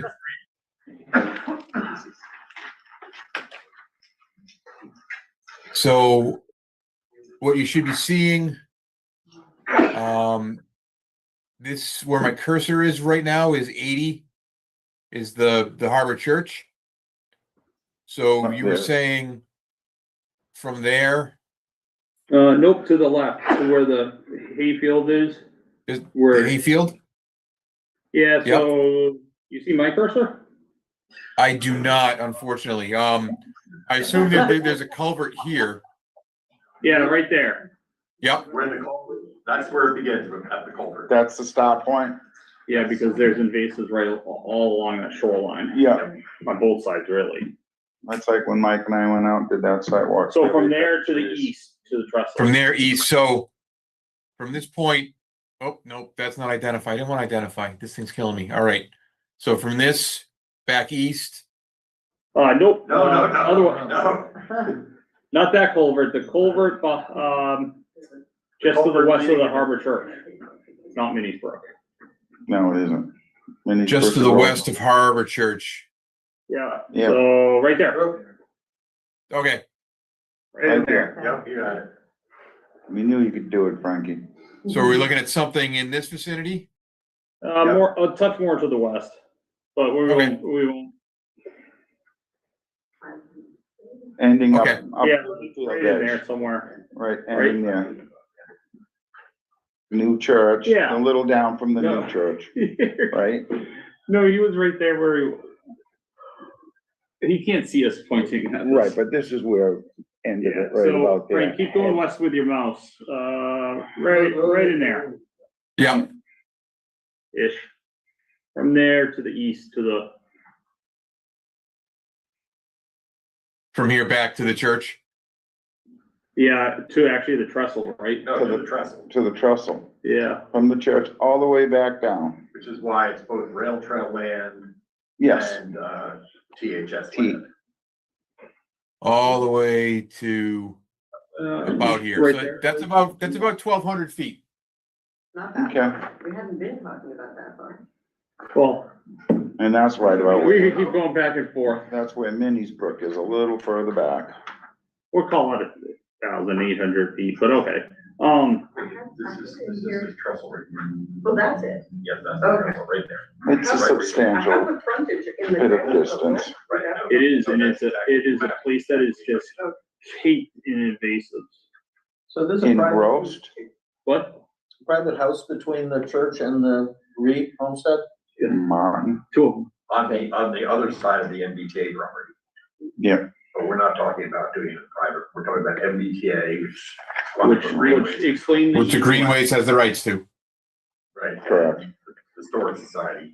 But Bill, can you explain the easement, the MBTA, or at least you have with them, Okay. because there's a north and a south, you know, So along width the of rail bed central line.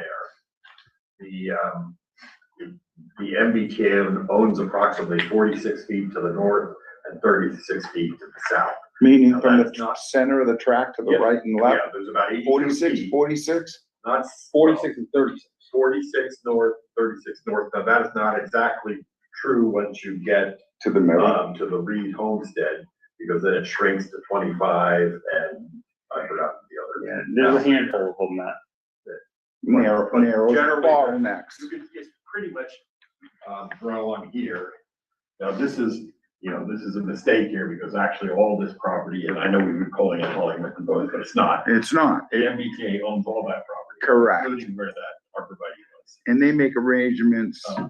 H-E-B makes arrangements through them. Yes, and we've actually talked to H&B, so I'm gonna talk to Frank about this, because H&B has no jurisdiction over that arborvitae property, that's It all. doesn't, I don't get MBTA. the impression that's how they feel about it. Well, we've talked to the president, so I don't think they've gotten down to that lawyer that Frank's dealing with, but I'll deal with that with Frank. So yeah, all this property is MBTA. Mhm. It's not listed in MBTA, it's listed in Hollingworth and Boats in the assessor's maps. Cause But- that's what threw us off. Yeah, no, and then. The assessors showed map have ancient- been wrong in lots of places. In fact, Oh. if you looked at where it crosses Route 13, it was all wrong. We had to get it all fixed. Yeah, It's just one of these things that, the assessors would probably do their best at guessing who owns the property. right.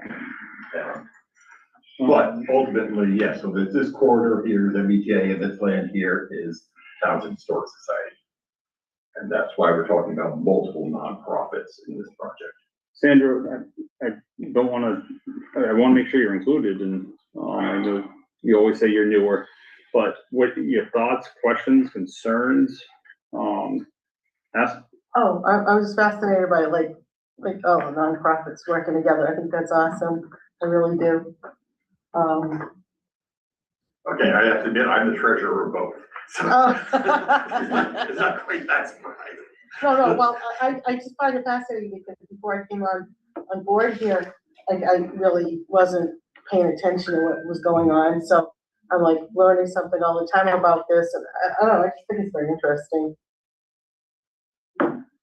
I don't know what to ask. I mean, I know there's a lot of invasive species, and I'm glad that, it's what we worked on, and, I think that's, I love the direction that everything's heading in. I mean, So- one of the reasons we came about this piece of property is it's so public. You know, this is a piece of property that people care about, that people have loved for generations, so I think it's gonna help.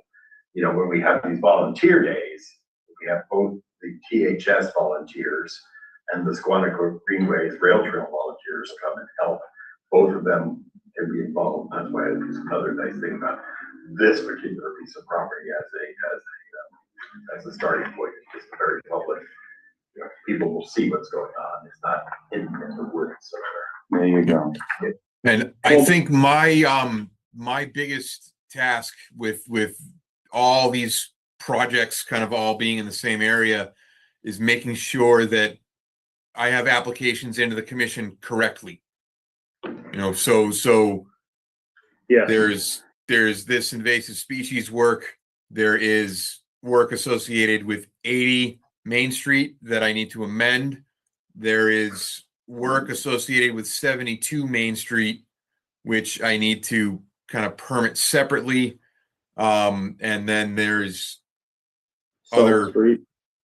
yeah, Yeah, the South Street RDAs, which are on my list for this week. Sorry, I'm sorry. So, but yeah, so that's more my popsicle headache is making sure that I get the appropriate applications to Townsend in a way that it makes sense to all of you. Good. Something you want to add if you didn't lose it? Sorry, yeah, no, it's probably obvious, but I just wanted to be clear that we're not promising any particular results in any particular time frame, right? That we're engaging in the process and we'll be enthusiastically continuing the work, but I don't want to give the impression that, you know, we're gonna No, and address any particular problem within a time frame. We appreciate you noting that because we do have this issue of trees that were cut without proper permitting, that we have to navigate. And, I do feel the work that you want to do here will help get that benefit. So it's a matter of coordinating it all and making sure that all the parties, just so that we're following And along. you are very, very new as far as just a startup group in doing this. And you're, per se, who have you gone to for your financing? Department of Interior, Department of Agriculture, what particular branch are you working with for your grant funding? Right now, we are a very small and new nonprofit. Yeah, I understand that. I mean, we have very little budget. Don't scare her, please. No. Yeah, the grant that we received for the work this summer is from the Natural River Wild and Scenic Stewardship Council. Okay, we're quite familiar with them. They felt, so I understand where the funding comes from. Very good. What experience, briefly, if you could give us just what your experience is, in your background. My own experience. Yeah, or, Yeah. you know, I don't want to say degrees because, you know, experience is its own thing, but, yeah. Yeah, so my college background is in ecology, biology with a focus in ecology. And I did work on sustainable forestry and different kinds of ecosystem, you know, studying different kinds of ecosystems. And then my graduate work was actually in more sort of political science and policy oriented. And I did work on involvement of diverse stakeholders in environmental decision making. That was kind of my PhD research.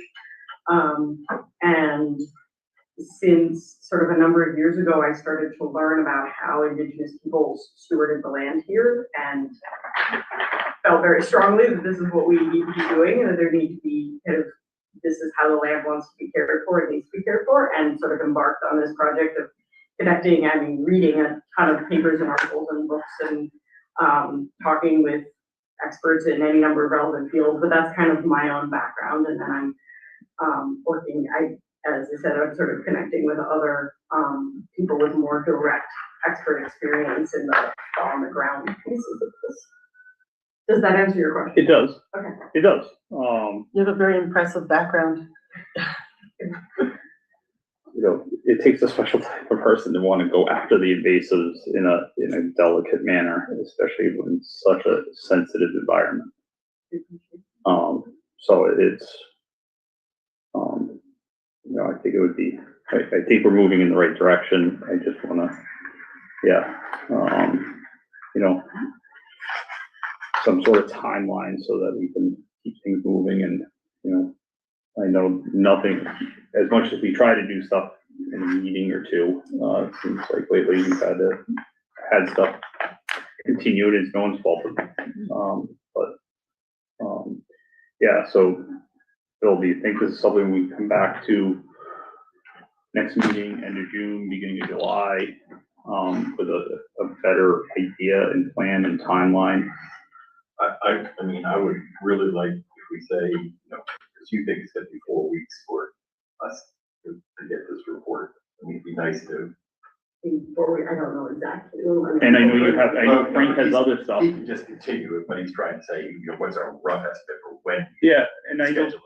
so you've got a septic tank issue down there too, that has to get permitted, so I'm sure Frank needs to do, you know, that part of the. That's not a application as septic, well. that's just the tight Tight tank, tank. not a new septic system, right? Just, That is correct, he's just putting in a tight tank.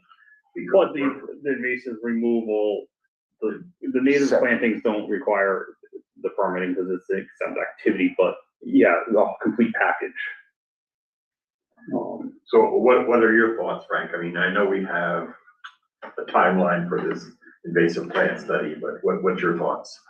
Well, if I can get everything nailed down that we're doing on 72 Main Street, I would think I'd be able to have a submission in again for the 24th. I just have to check and see our timeline, the advertisement dates, just to make sure I can meet that. I would have to have that in, I would think, by, again, also the 5th or the 8th, probably the So- 5th.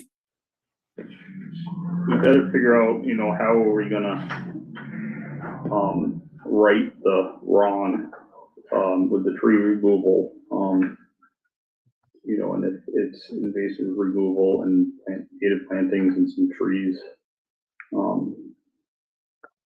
Yeah, obviously, a straight line. That's a tricky, Right. I would just throw in, if the conversation develops such that we're talking about putting in a bunch of trees, I would welcome the opportunity to weigh in a little bit on what sorts of. We would encourage that, and that's, I think, what we're all hoping for. I would ask for that help as well. I know Frank has been trying to get some help, and he's having a tough time having anyone return his phone calls. Unfortunately, yeah, so, as to what type of trees we want to replant? Yeah, because if she's gonna be this. so other commissions have provided Probably kind of, contact NASA. I think if we got in touch with her, they may be able to give us a little insight, you know what I mean? Like the Space Force or something. We've been playing games about some trees that got cut down there. For how I long? know, so, but We've it's, got the lawyers involved, No, we've we got don't. engineers for the trees. I think we should definitely call the space agency. They may be able to take an aerial view and give us a hand with this. Colby, have, See? do you have a list of kind of preferred species that you like to see? we gotta, See, I knew I was on to Yeah, hold something. on, Colton, please, we gotta. I've looked at what the state suggests, and what they, have for native plantings, but. All right, I'll you know what? I will pull a list that I've used in surrounding towns. And Frank, what was the question you had asked? Because I missed it. I'm sorry. sorry, my question to Colby had been if Townsend Conservation has a preferred planting list of what you like to see. It would probably be copy and paste from another. But I would think it would be pretty similar to Groton. Yes. Yeah, Because so I'm really- going to start with a list that I've gotten from Charlotte at Groton Conservation, their agent, and I've got one from Shirley also. So I'll run with those. And Well, yeah, I'll run that by the people helping us for the invasives, and I'll have a more comprehensive planting plan. did you have something, Corey? I'm just trying to jump in on the permit for a minute. Yeah, you gotta decide which permit you're gonna use. I know you mentioned abbreviated. Well, it wouldn't be abbreviated because of the footprint. Right, it's more, it was probably more than 30,000 feet of disturbed Yeah. area, so, but I think NOI would be But provided. we also, I guess, yeah, because it would be an NOI because of the site tank and any other improvements. I think 72 Main would be an NOI. Yeah, figure there, each item that you wanted to perform and have all of those activities on this permit. Yep. Agreed. Yes. Thank you, Colby. Thank you for reiterating it. Yeah, because we want to try to do this. Yeah. But I think having input for plantings is something that will do well. And once we figure out what we're gonna plant, we should shoot a text over to the Pope so we can get a blessing. And maybe some holy water so we guarantee the growth. Wouldn't hurt. It's a plus. Thank you. Well, no, the point is the very first iteration of the planting scheme just didn't look very good to us, and we know We couldn't even see it. Don't It was take any so of this small. personally, Frank. It No, was no, just- no. I've long since couldn't see stopped it. taking plan criticism personally. If I did, I wouldn't still be doing this. Sorry. I hope you didn't think you got any criticism from me, Frank. I was all, No, Jim. I know exactly what I get from you, and I appreciate it. and Keeps me it's grounded. true. So what's comfortable? So, I mean, let's go for the 24th and what we have, you know, what we've learned, we'll sort of bring here. Yeah. Don't guarantee we'll have had this review, but if we have. And I think the invasives, it can be ongoing, because you're not going in there with equipment. It's a work party with people that are gonna be very minimal footprints and, you know, not worried about that part, and I think we can navigate that. Right. But If you need the historic society to make some sort of, you know, commitment that we will support the project financially to some degree. we can discuss that at the next meeting, or at the I think that can be discussed as part of the filing. Yes. So that you officially have something before you to actually discuss, because we've spent a lot of time on Yes. a discussion of a non-permit item so far. So, and I do appreciate that time. Mike, Sandra.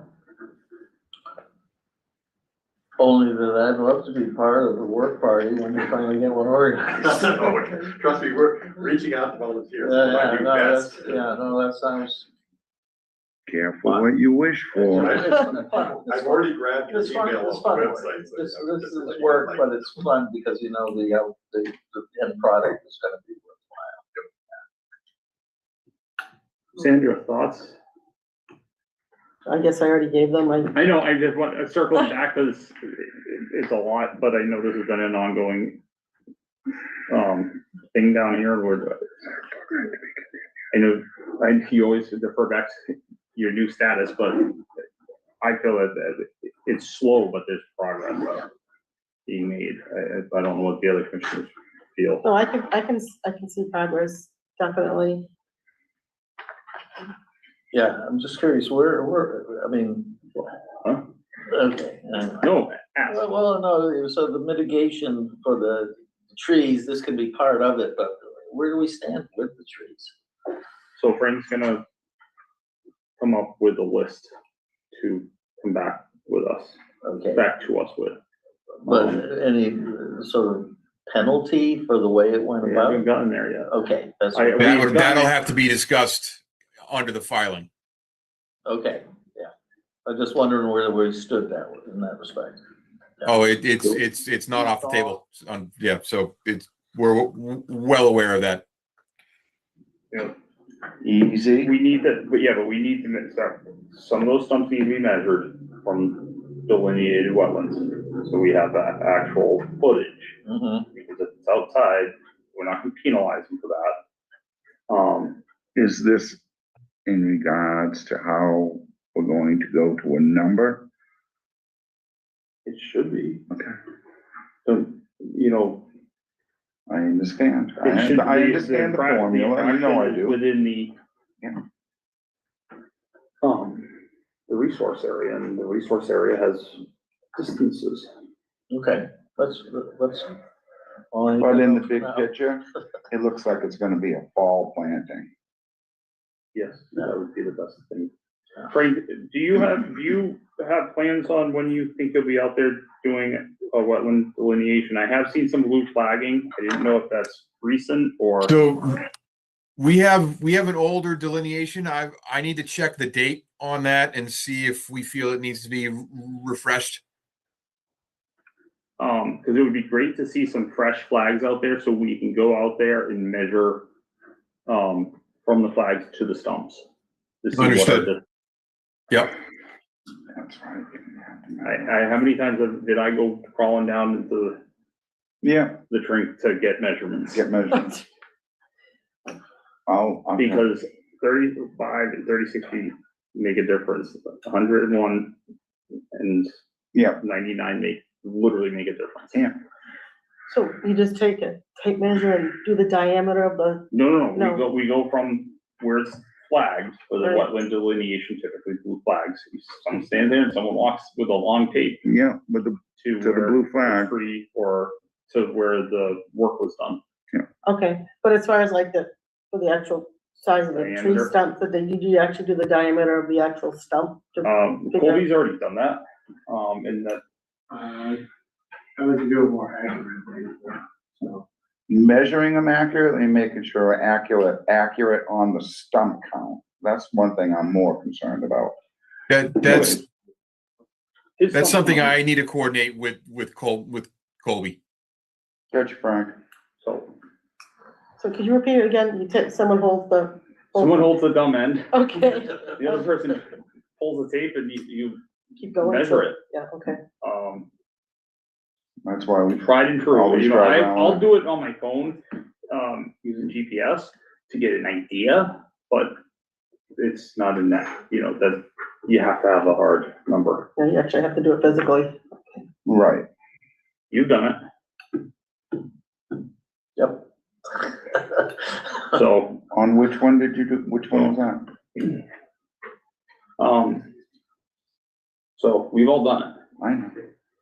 All right, so I'll make a motion to continue this to June 24th.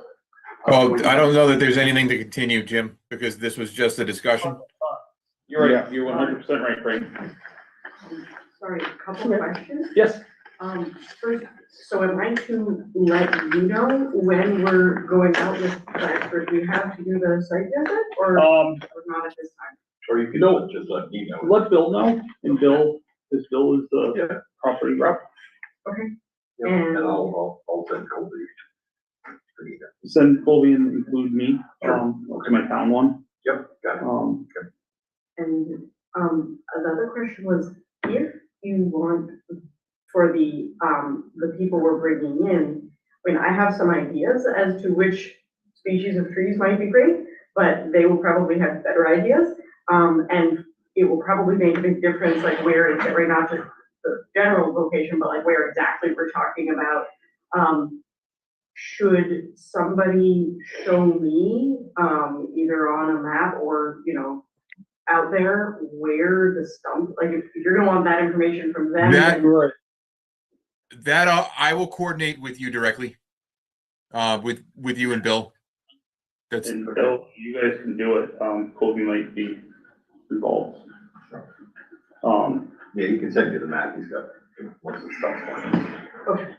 And I, yeah. But also on going to the site and making sure.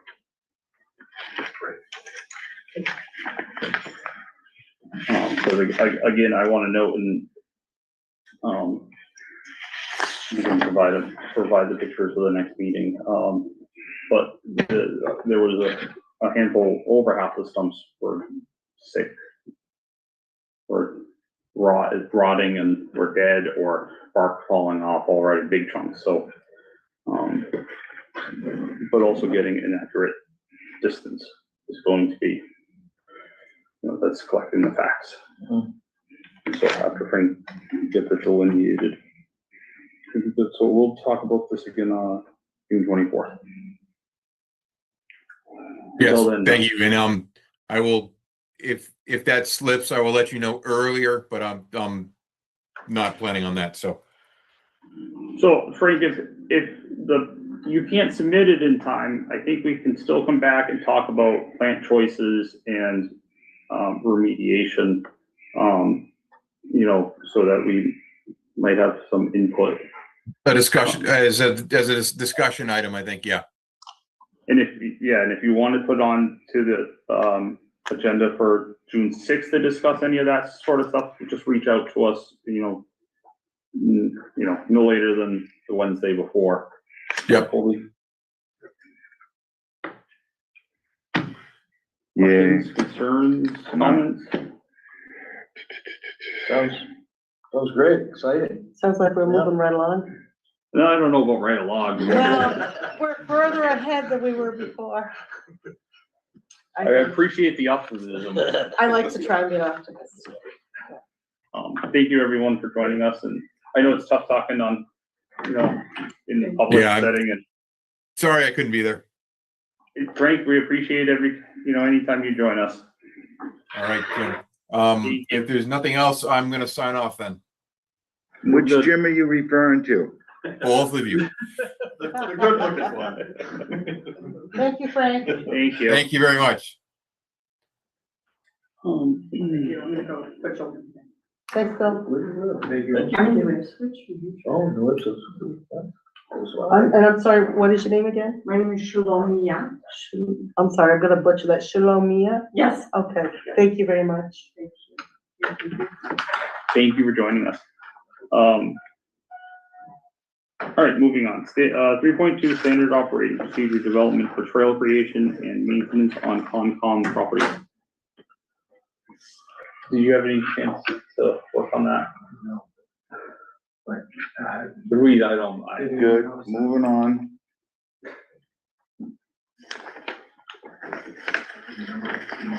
You didn't do anything on it, what? I wonder, I think we should. There's a template out there, there's gotta be, a town like Groton has a trails commission, I believe, or something. Yeah. And I bet you they have a document. So move it to the next meeting? 24th? Or the 11th? All right. No, 6/10. 10th. Okay. Remember the day that, I'll pass the 77 and I'll be 78 and, We already have that written down. yeah, right. We already scheduled in the balloons and the flowers and everything. Clown got canceled, Bowen was sorry to tell you. Couldn't afford it. 3.3, Natural River Wild and Scenic Stewardship Council Land Grant. We had picked 3 properties last meeting. Were you able to get any sort of pricing? I had actually emailed you last week about it. Yeah, no, but that's really, have to get anything back from them, but, What, we talked about it at the last meeting though. yeah, but in order to get, estimates back.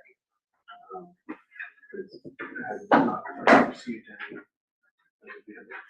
Who have you reached out to? It's gonna be the, same people that we reached out to last time, DNR, Phyllis and Roy. See David E. Ross, I approached last time, as well as Fieldstone, Okay. So you haven't reached out to any of them yet? not as of yet. Okay, so how will we apply for this? When is this grant due? It's the beginning, next week, beginning of June. So that went down. So how do we, We did this last year as well. I know, but the- It's the submission of the, right, application. Timelines. Timelines, deadlines. A little bit backwards, so, the way we did last year was, we estimated how much money it would be to survey the properties that we wanted surveyed, and submit the application. And because those, estimates, they took a couple months to get in. are the property numbers in here? Yeah. I have them here.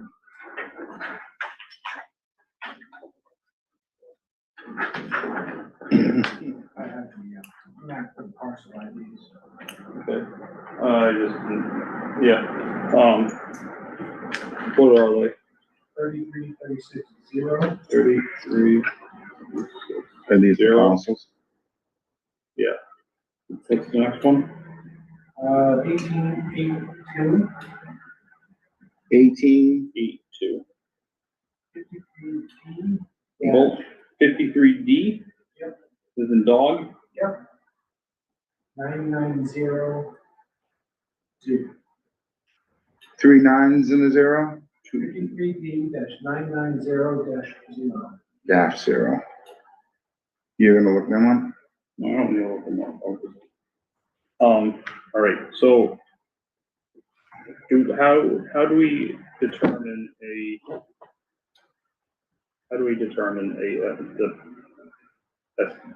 estimated cost? Yeah, what I did last year was, I looked at old estimates, Okay, came on numbers from those, and I sized up the properties to have a relative amount. If it, think about the complexity to how much sides there are to the property. It was an estimate. okay. Colby, what were the addresses on those parcels? I knew.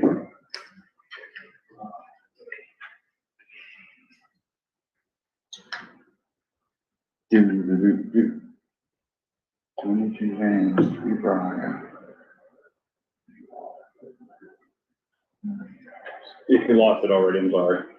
As, 33, 36, 0 is 0 off South Harbor Road. 0 off. Isn't that the one with that little sliver of an entry that opens into that, what? So, okay, what's 1882? Yes, it's that now. Yeah, Let me go to the next one because I have it. 53D, 990, Okay, is 0 off Ponderosa Drive. and that was another one that was fairly substantial. mm-hmm. Okay.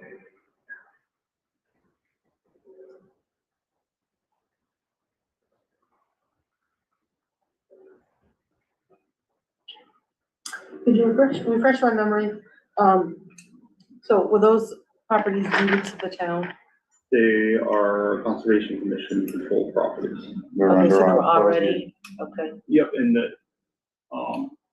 if you remember, in the past 2 years, we've deeded, or no, sorry, we've surveyed and, had plans of land drawn up and submitted to, the Registry of Deeds, or recorded Registry of Deeds.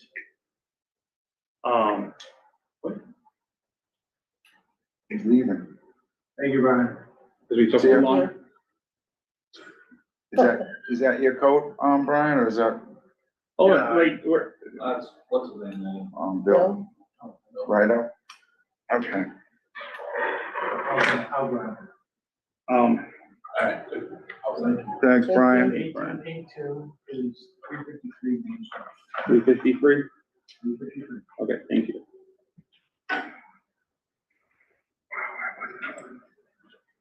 So we've surveyed, done a plan of land, and then had that recorded with the registry of deeds, and it just it neatens and tightens up our, Stewardship or something? yeah. Stewardship, it Ownership? keeps I the don't know. properties at Ownership. conservation property zone in Okay. deed and registered in I know. respective. Well, doesn't it kind of eliminate ambiguity, is Yes. property lines? Okay. It It defines what makes is it, ours, this is so like we, official, now it's, right, Right. might have been vague before, now it's so official. now we I can see, throw them okay. up. Sorry, and they mark the bounds and, Yep, blaze them and Okay. it goes and registers and Worcester and all that good stuff. Are we close to that word? what word? I'm kind of confused. DiGiorno. Someone that wanted to volunteer left. Yeah. What, go ahead. All right, so those are 3 parcels. Colby's gonna take a stab at it.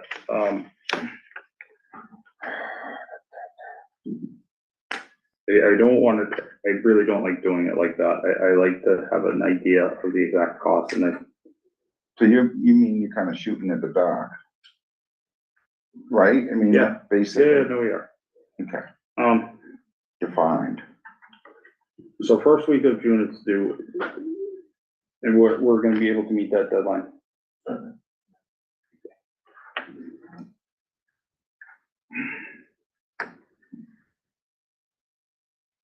Yeah, the writing of the grant is not always difficult, it's one of the easier ones, and I've already done it, so I have a form for it.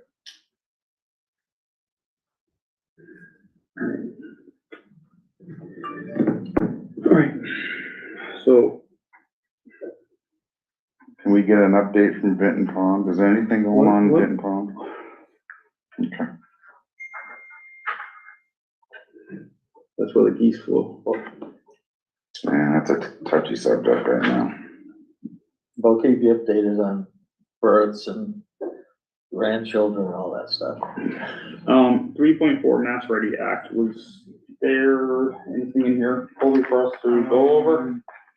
Oh, yeah, I can, did I not print it out? I can do that right now for 2 seconds. It's just the email flyer. There's no deadline given, because I looked for that, and I actually had called MACC about that, if they had heard anything, they didn't know any more information. Because I was wondering when you have to act by, like when, Right, and the letter, yeah, they gave you a template to send to your state rep, and right, so if that's the case, at our next meeting, someone should print it out, and, I know you're the one that brought it to us, and if you print it out or email it to Colby, the week before our meeting, so it can get uploaded into the, oh, the actual template, yeah, okay, and then then we can go over it, and if we feel that we wanna voice our, as a board, as a Yep. commission. I'm good. Colby, are you good with that? Yes. Unless if you have it up now, but I feel like we don't have any information to go by, and it's 9:15. Is it that late? I didn't notice that. Brian drinks a little something, I guess. He was starting to get a little sleepy.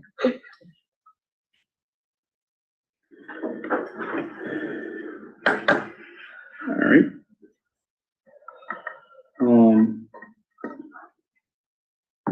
That's the course we want to take for next meeting? Yes. Okay. And we just keep piling it on for June 10th.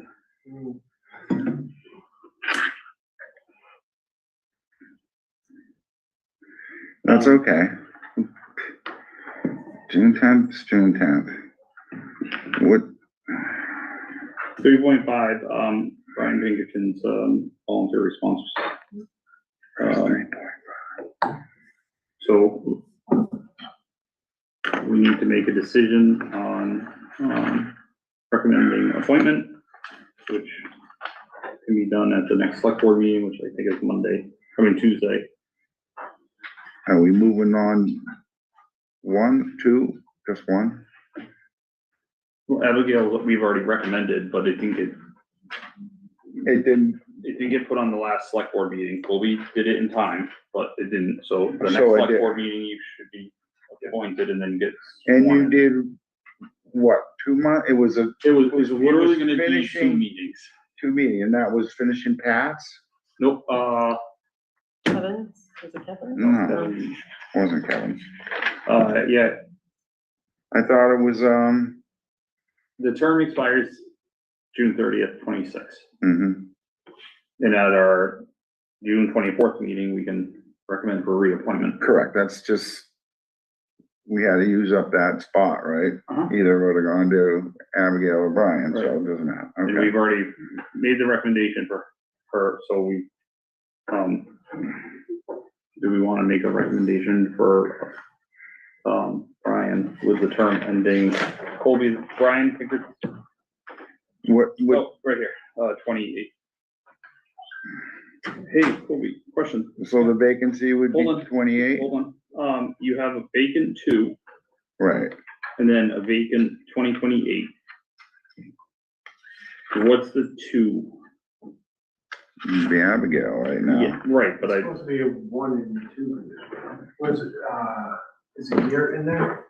so the vacant after Sandra Lord is just, Yeah. number 2, so when is that? And you're supposed to, there's 2. Yeah. Kevin and Mike is, for reappointment, or for reappointment. For next meeting, you mean? Well, we could do it at the next meeting, or we could do it at the second meeting in June. Oh, so his term is up to 26? Mm-hmm. Oh, what are we gonna do? I don't know, I could say goodbye. I don't think Easy, that's that's where a we're threat. at. And I didn't know, Yeah, Is whatever. 28, in the correct number for this? I'm looking at, I have on the vacancy, where I vetted it with the clerk, which is accurate. So, let me bring that up. the clerk, Actually, if it could be the 10th, I would prefer that. to Okay. re-ante for the 10th? Well, that means that I made it to 78. Stop with that. Oh, I knew he was circling around. I could see. No, we can set, but skip the balloons. Yeah, but I told you, we couldn't get the clown nailed down. He just wouldn't do it for the can have money the we party offered him. hats though, we can have party hats. Clowns are expensive It'd be now. funny if we all wore party hats. I'll try and remember to bring Probably cupcakes. did. So, Be careful of those promises. I said, I'll try.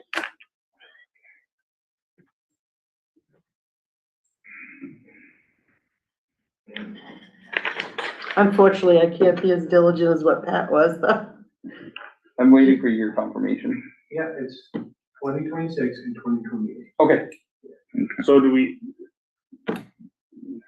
He left his pumpkin.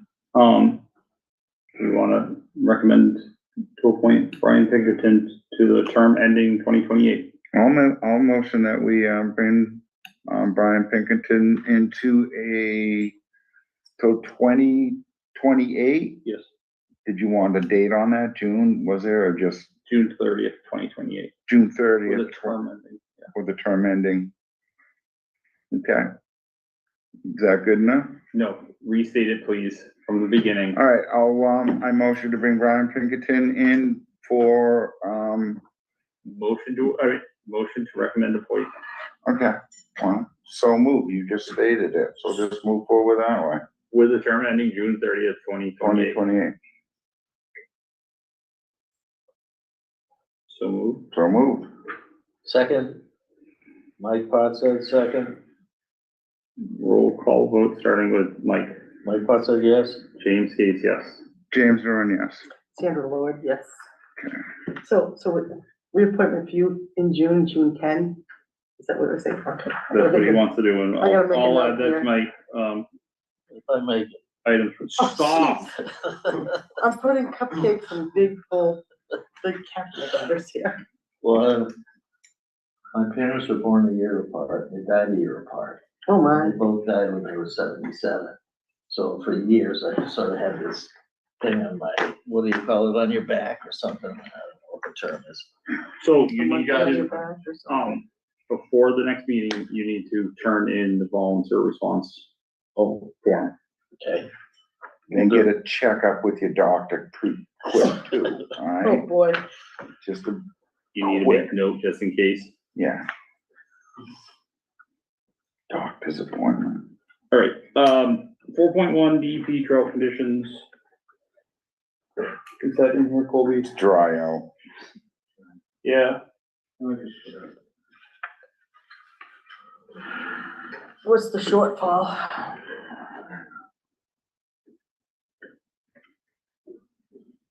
I mean, how bad is it? Is it like, It's bad. We're gonna look at the drought conditions right now? Yeah, because we get notification about it. Yeah. We were at moderate. What does the orange stand? Critical. In the northeast region. are we on the We're in cusp the, of 2? We're right in the middle of the two colors, right? no, we're in the critical, We're in Are you critical? sure? yes. So that not the way the shape is, that's actually in the top left. Here we are, right here, just at the edge of the critical. Right, Isn't right to that the us? very tippy. Yeah. That's right. Okay, right. For some reason, I thought we're kind of like smack in the middle, but. You know what I'm saying, on It's the not line. good to be in a critical in May. No. Not, yeah. Thank you, Colby, for sharing that. So what does that mean is like a shortfall of inches or whatever, how, like, The deficit, I yeah, don't I was know. just curious. That's a great question. I don't know. Kobe, any ideas about the shortfall in inches for deficit? Well, since we've had a lot of discussion about, other indigenous people, maybe we could maybe you wanna go on for a rain dance class or something else.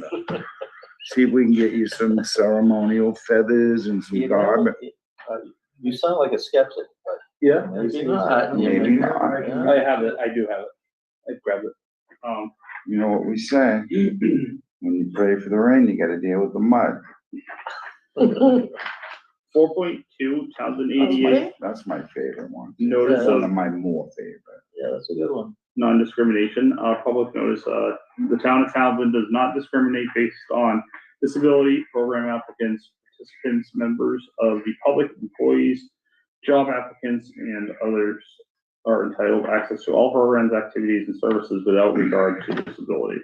Copies of this notice are available upon request in accessible formats, large print, audio, braille, online, etc. Our grievance procedure, self-evaluation, as well as ADA policies, practices, and procedures are readily available upon request. If assistance is needed, the ADA coordinator will provide it upon request. This notice is posted promptly at all our sites. The town of Townsend has designated the following person to coordinate its efforts to comply with the ADA. Inquiries, requests, and complaints should be directed to James Dororian. No. Town of Townsend. I saw that coordinator, coming. Robert Garside, 272 Main Street, Townsend, Mass. 01469. Yes. Really, that's interesting. 978-597-1700, extension 1726. Emails are garside@townsendma.gov.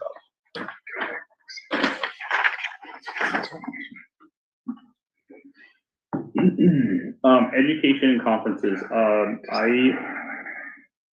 am going to schedule something with DEP for the circuit rider to come out and give us a basic. The Sandra being new and Abigail and Brian, the circuit rider to come in and give a basic, just not discussion, but presentation From Like WPA. education kind of PED? deal, Yes. education basically. Is that gonna be Kim? No. Yeah, I don't know who it will be, but I was told to talk to the circuit rider. So we get a new one Just a probably. basic, no, it's Emily. I think, Okay. This person you refer to as the circuit rider? yes. They're about building. They're the ones that sits next to the dude on the stagecoach who holds the gun, right? Don't steer him wrong, tell him the truth. Well, that's the image. You kind of get an image like that, the circuit rider. It's like, I know, he's in charge of the security. You're capturing all this for our meeting minutes?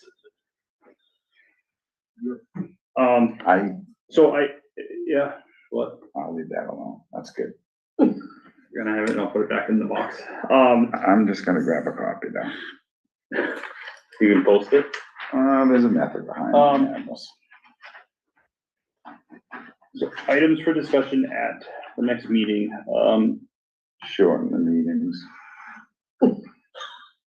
standard operating procedure, trail creation and maintenance, and then, reappointment, of Mike Plotstead. And then, yeah, does anyone else have any? No. Oh, and then the Mass Ready Act as well. The Mass Ready Act, Yes, the thing that 3.3. 3.4, yeah. So you want me to have the template printed out? Is that what you said, or is Colby gonna do it? Right. I'm trouble with the printer there. So, Yeah, one more time. well, we're not gonna, yeah, we're moving on for tonight. Next meeting is June 10th, 2026, and June 24th, 2026 at 7 PM. May I have a motion to adjourn at 9:25? Real quick, so we're gonna, Yes, Townsend Historical Society also next, did we say the 10th or the 24th for them? 24th, Okay, Cause you couldn't get that all together by the okay, time. that's what I thought. I but just if they wanted to come back to discuss plans to let Colby know the week prior. Oh, okay. I just wanted to make sure I was on the same page. That'll give them a chance to reach out to NASA, give a little phone up on some intel. I'll make a motion to adjourn. At 9:30, 9:25. I just feel like next meeting is gonna be like a 3 hour. It was almost tonight. I know that. Is there a second? Second, oh, I'm Sandra, sorry. no, you did it. Sandra seconded.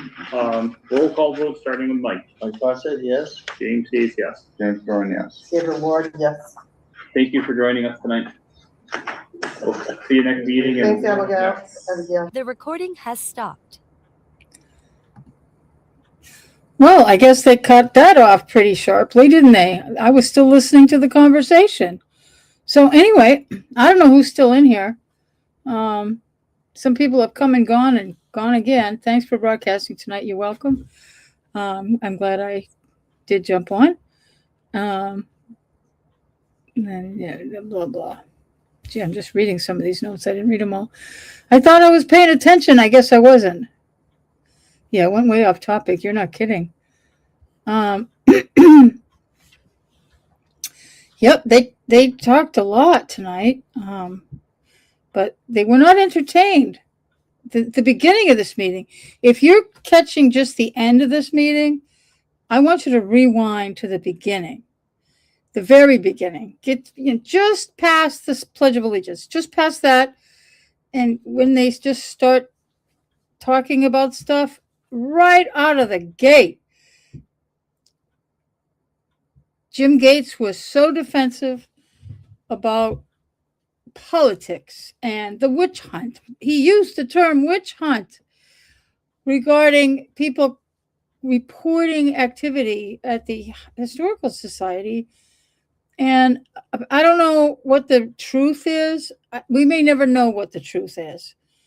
But there was a report made to, everything was coming in third hand, but somebody told somebody else that there was stump grinding going on in the protected area at the Historical Society, which they're not supposed to be doing any of that.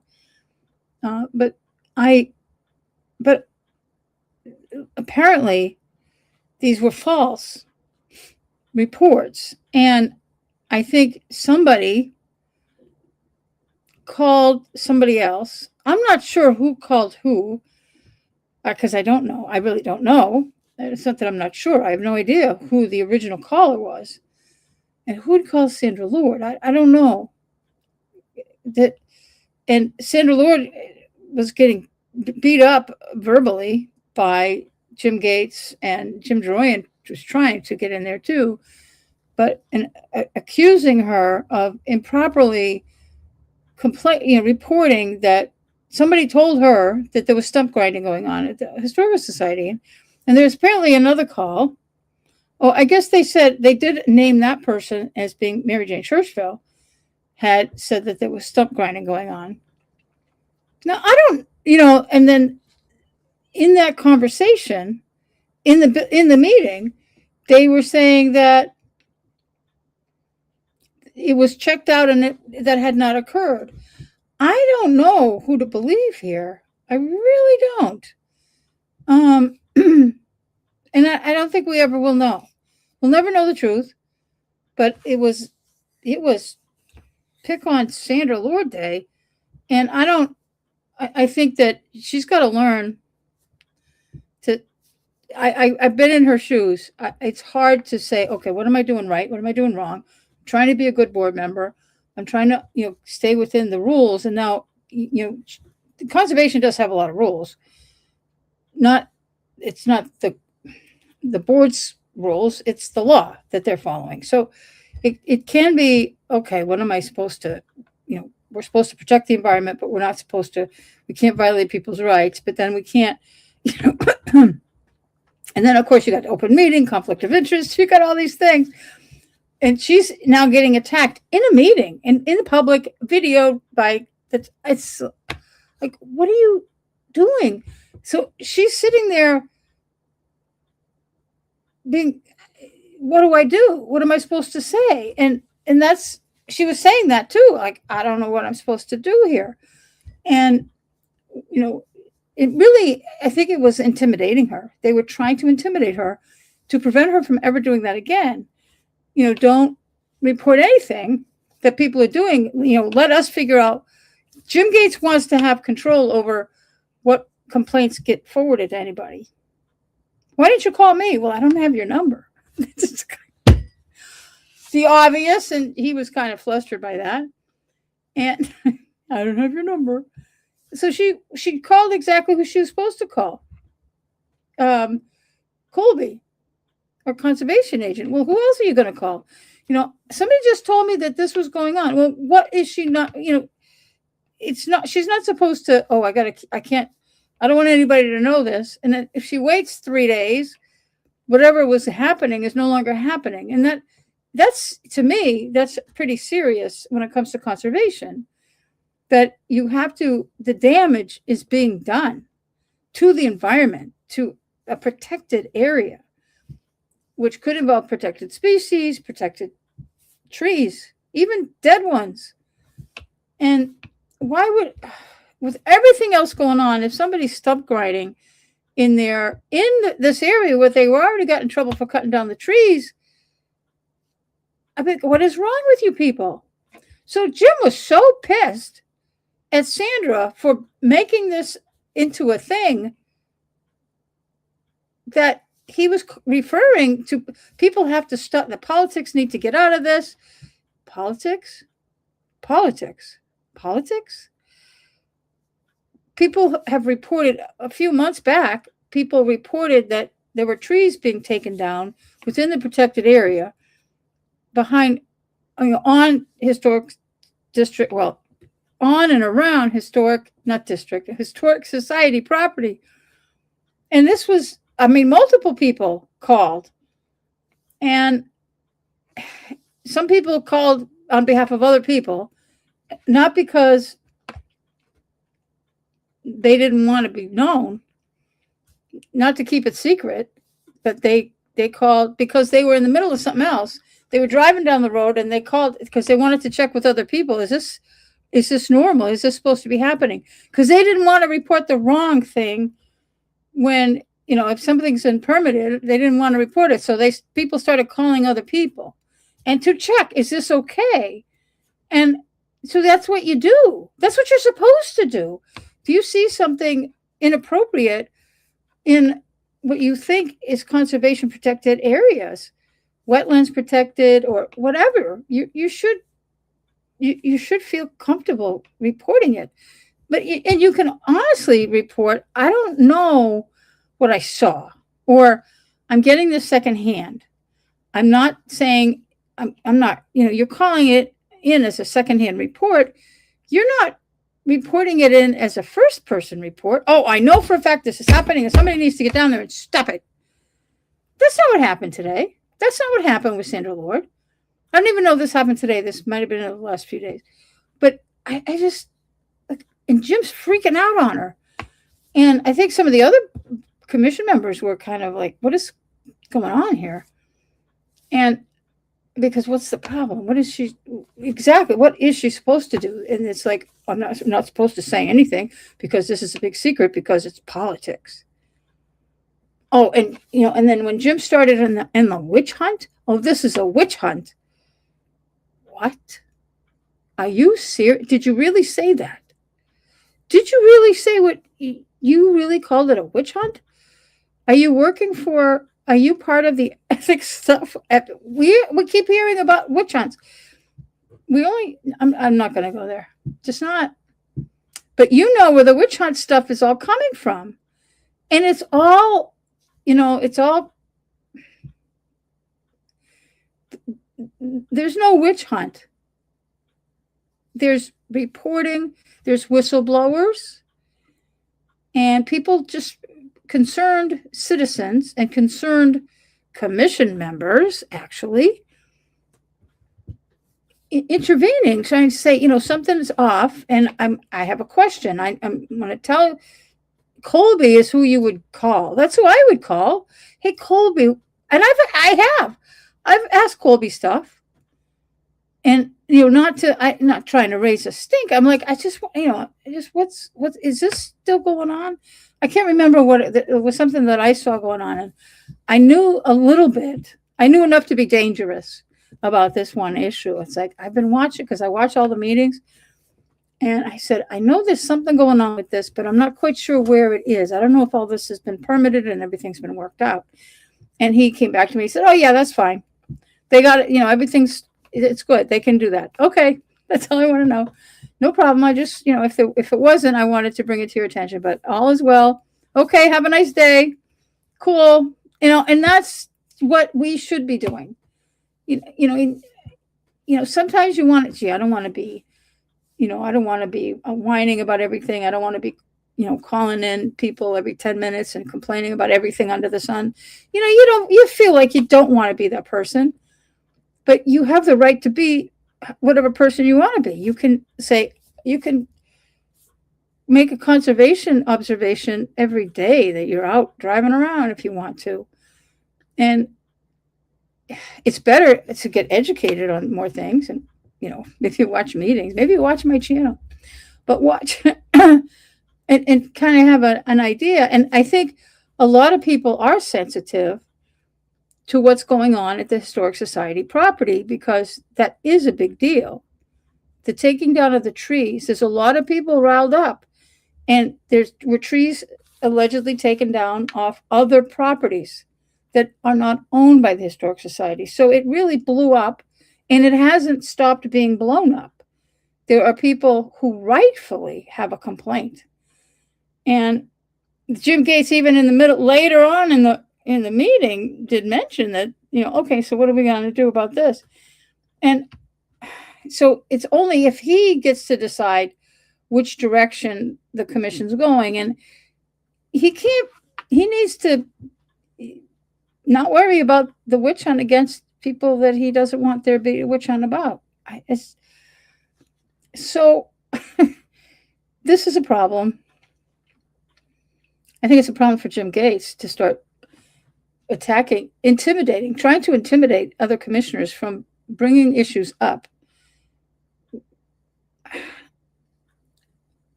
only as probably, Sandra Lou is doing her job anyway, but interfering and intimidating commissioners from making reports or from doing their job, and then referring to it being involved in politics and on a witch hunt. When they're on the commission, they have a right to. It's not a witch hunt when a commissioner is asking a question and reporting a potential problem and getting feedback. It's perfectly fine. And a normal, if you're reporting something, if you're being a whistleblower, you might not even know you're a whistleblower. I just call in and, gee, that doesn't look right. I see that dump truck dumping that stuff right there. I don't think that's right. Let me call in and let me ask Cole, let me call. People aren't, some people do. Some people are, oh, I got to report this. They're going to jail. We don't have to be that extreme in our thinking. But we should feel safe that we can make these reports and ask questions. And we don't need to lose our minds and be over the top angry and wanting people to go to jail or be, this is a violation and something's going to happen to them. It's normal for any of us to be upset sometimes when we think we saw something bad. But calling in, usually, because we're talking about the Conservation Commission, calling into Colby, who's a conservation agent, and out of all those people, he's the only one with an actual job. He works. He's the agent. He works in the office. All these other people are volunteer board members. And everybody, that's who you call Colby. If you're in town hall, you can run up to his office and say, hey, what do you think? And I've done that if I'm in the neighborhood. But it's okay. It should be okay to say, hey, Colby, what's going on with this? Is this right? I don't, or somebody called me and it's like, I didn't see it, but somebody told me this and I don't know if it's got any truth to it, but I don't know. I don't know if, has anybody else reported this? Does this need to be checked out? And Colby will sometimes, depending on what it is, he might drop what he's doing and go check something out. Because if something is, certain things are reported, like they're happening right now, he needs to catch them. And so that he can take proper action or make recommendations for proper action to protect the environment or species, whatever the situation is, or call the cops, something. So he will sometimes do that. And if it turns out to be a false report, oh, well, it's a false report. Let it go. Everybody should just let it go and not accuse people of, on the commission, no less, of playing politics and being on a witch hunt. This is part of a witch hunt, and people have to stop doing this. The chair of the Conservation Commission should not have been saying that kind of crap. I'm really, the more I think about it, the more kind of disturbed I am about him acting like that and being really out of control. I think that was inappropriate. He should apologize to Sandra for his outburst, his public outburst, for doing what she is absolutely entitled to do. It's not like she called the FBI and had people arrested with false information. And it's not like she lied. Nobody accused her of lying. She said she got a second party. Somebody called her, and she did not have to report who that person was. And she did not. At least she knew she was on TV or was being recorded, and she didn't want to go on record with who that person was. I don't know. They made a point. Jim Gates made a point of saying that there was another person reported something to Colby, and that was Mary Jane Churchfield. And which I think, okay, that's politics. Addressing, we got to make sure we got to put Mary Jane Churchfield on the carpet here too. Yep, that's she's on a witch hunt. Oh no. So that's the only reason they brought up Mary Jane Churchfield's name, because the thing with these people who are going on the attack on everybody complaining about certain things are on a witch hunt. So we got to find out who these people are and call them out on it and take them out. They want, who was it? Because they kept asking Sandra, who was it that told you this? And she was not sure that she wanted to say anything. And at least I'm glad she didn't. You got to stand your ground somewhere. She wasn't quite sure where the ground was that she needed to stand on, but she did stop there and say, I don't feel right. She didn't really say that, but I could kind of sense, it was my sense that she knew that there was an issue, and she didn't want to divulge who that was right at the moment. She probably will offline. She may have already. She might have, after they adjourned, she might have told them, which would probably be an open meeting law violation, but I'm not going to, nobody was there. Nobody's reporting it, but I can't, we don't need to do that. I'm sure she told somebody. I'm sure that she may have even told Colby who that person was. And Colby knows about the witch hunt and the politics. So I think he has been protecting people as best he can, because he's got to protect himself first, and trying to keep things legit. But yeah, that was the most disturbing thing from this meeting. And I encourage anybody who's just kept coming into the video at this time, or you're coming in live, that go back to the beginning of this meeting and watch the first several minutes as Jim Gates refers to reporting people who report conservation violations, potential conservation violations, as being on a witch hunt, and that it's all politics and it's got to stop. That it should be framed. That segment of video should be cut out and broadcast. It's just like things you wish you shouldn't have said. Oh, yep, he shouldn't have done that. He's going to regret that. Yep. All right, I got nothing else. I've been told there's a select board meeting on the 2nd of June, which is next Tuesday. I don't believe it's posted yet. I think it'll be posted tomorrow. Might not be posted till Friday, because that's the 48 hours. I know I heard, I'm not going to, it's too complicated for me to explain how I heard something, why I think it's going to be posted sooner than Friday, but it probably won't be. It probably won't be. But I think the agenda is just about finished, ready to go. I know things. I know things. And I can't give you my sources.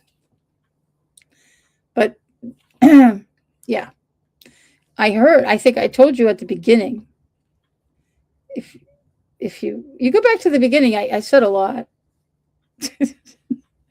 I said a lot, and I think I said that tentatively, the select board could vote differently on the 2nd and really screw things up. But because they've been refusing, the last meeting, they were refusing to set an election date.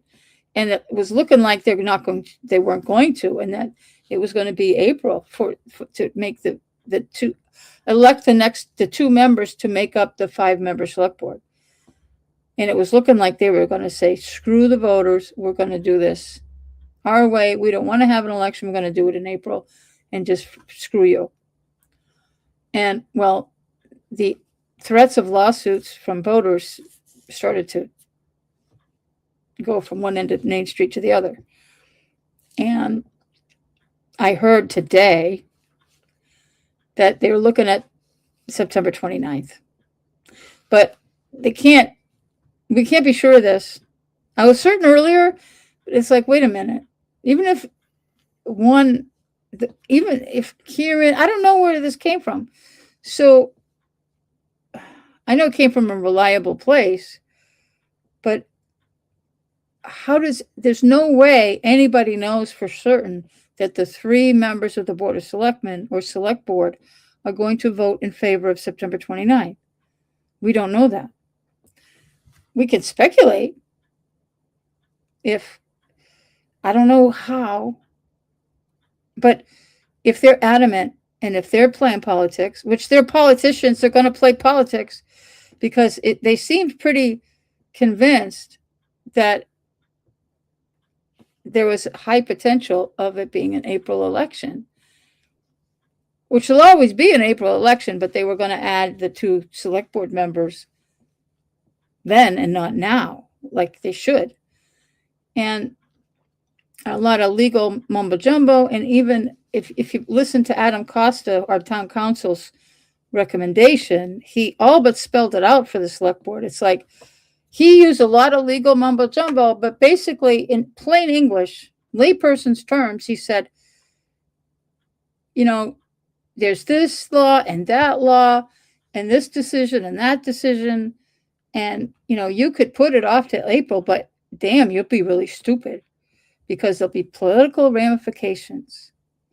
And he didn't actually say you could have a lawsuit by the voters, but he basically, I think he did use the term political ramifications.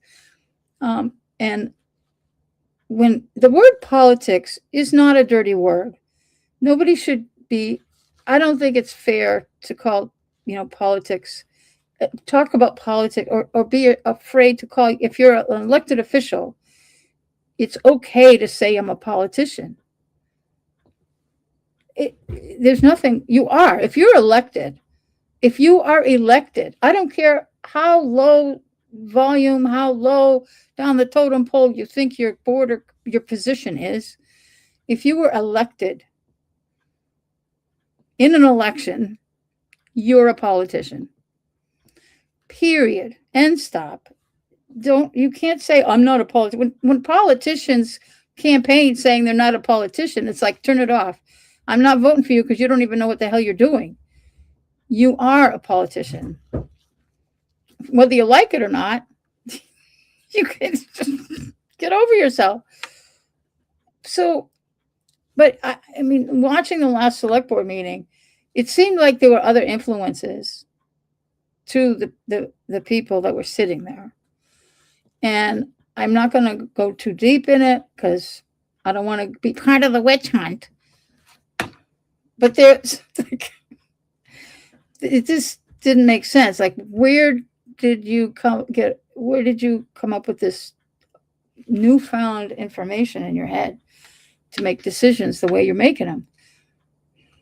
And somebody had their marching orders, but I'm not going to go too far.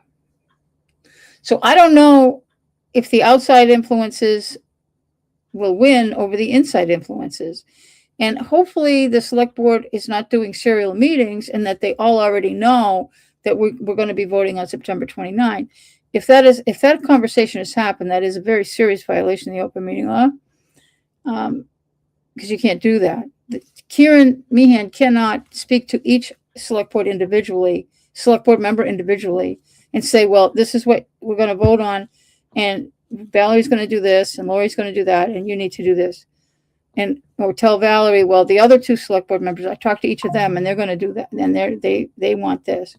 That's a violation of the open meeting law. The town has been hit with that one in the past a couple of times, and I had never had anything to do with it, either on the sending or the receiving. I've just watched it and shaken my head. I've seen it happen, but it's hard you got to prove it. And usually they're stupid enough to admit it. But unfortunately, they're stupid enough to not realize that they were breaking the law. So that's why I'm saying it now, so that in case that's happening, you have to stop. It's against the law. And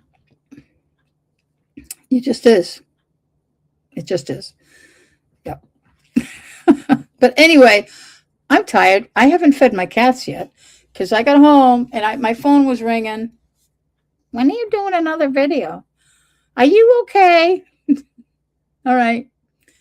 I mean, I had a call earlier today, then I had a call this evening, and about 15 minutes before this conservation was meeting, and I asking me, one, if I'm okay, and am I going to do any more videos? Are you going to do the meeting tonight? Like, okay, let's see. All right. So I did the meeting. Well, obviously I did the meeting. I'm still talking. What time is it? how long. I have to be careful because I'm out of time. I cannot, my memory on my account, I have to delete some videos. I don't have enough room. Going up on 3 hours. Yeah, I got time. All right. But I won't be able to do another video until I delete something. That's okay.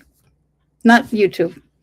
No, YouTube has an unlimited supply of room for me. But I use a software program. The one I'm talking on right now. So anyway. All right. So that was tonight's meeting. Part of it was interesting. Not particularly earth-shattering. But my favorite part was the witch hunt. My cats are yelling. They're hungry. Shit, I'm in so much trouble. All right. I have to get up early tomorrow. I have a dentist appointment. Don't you love those? Okay. I think I'm done. While you're here, while I have your attention, I got to make sure I can't let you get away with this.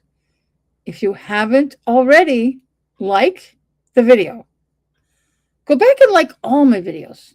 When you're done with this one, go look at the other ones and just hit the like button. Keep going to the next video. Keep like, you can do whatever you want.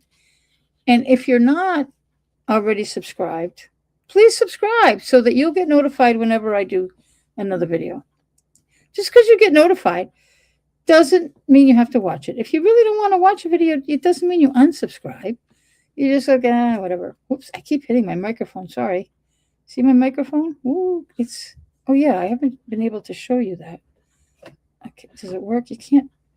This is weird. Oh, there it is. It only shows.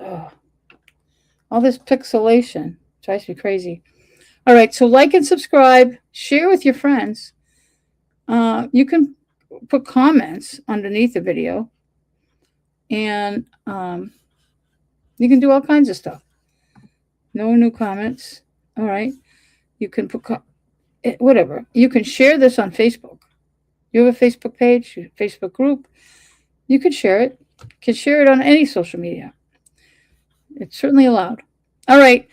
I'm getting tired. I'm getting silly now. So have a good night, everybody. Thank you for watching. I appreciate all the viewers. And I hope to be a little bit better at getting videos out. But my summer is really busy. I know I'll be doing the Gary Shepherd hearing if it goes on. That's one thing I cut myself off at the beginning. Here we go. I'm not ending yet. His hearing is scheduled by the Ethics Commission for the 16th and 17th of June. David Vajant did not have a full hearing. They had a summary judgment hearing, but that's not happening here. The Ethics Commission wants to have the full hearing. They have a lot of charges against Gary Shepherd. And from what happened at the pre-hearing conference, pre-hearing conference, they have all these different words, and I probably have the wrong one, but you know what I mean. His lawyer said, and it's in the documentation, in the whatever it is, I have it somewhere, that there has been discussion between the Ethics Commission attorneys and Gary Shepherd's attorney to make a settlement. There's concerns because the charges are pretty extensive, and in order to settle, he has to make admissions that he committed felonies. I'm not making this up. This is on my video. You can see the video, the one I did at the pre-hearing conference for Gary Shepherd a month ago. And I was startled when I heard that. But they're trying to work things out. I think the U.S. attorney may already be involved because everybody seemed to be not shocked or surprised by the conversation that Gary's lawyer is the one who opened said everything in the open. And I think it was surprising. It was surprising to me, but I think might have been surprising to the commissioners as well, because this is a public meeting. But he was quite vocal and quite open about the concerns that he had, the lawyer had, that the vulnerability that Gary has with negotiating a settlement, and it would require making admissions that he did violate laws. And unfortunately, his attorney said these admissions would amount to felonies, and federal ones. So the Ethics Commission isn't themselves charging him. Well, within the Ethics Commission, within the authority of the Ethics Commission, they're charging him and would be fining him, but also making the referral. And I think that the referral may have already been made, but I am completely speculating on that.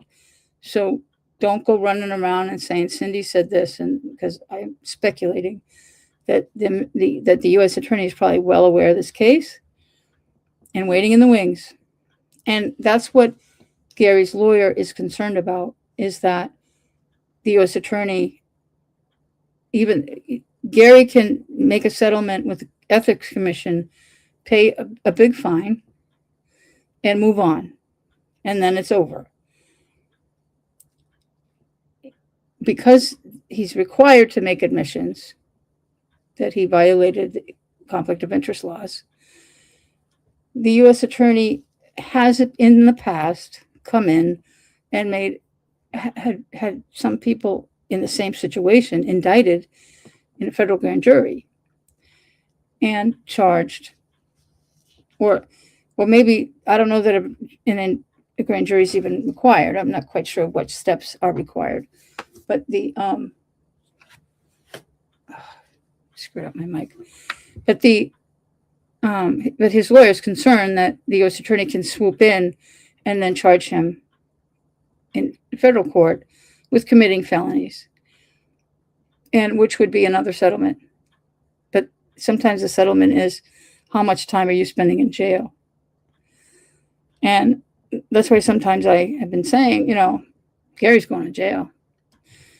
And that is a potential.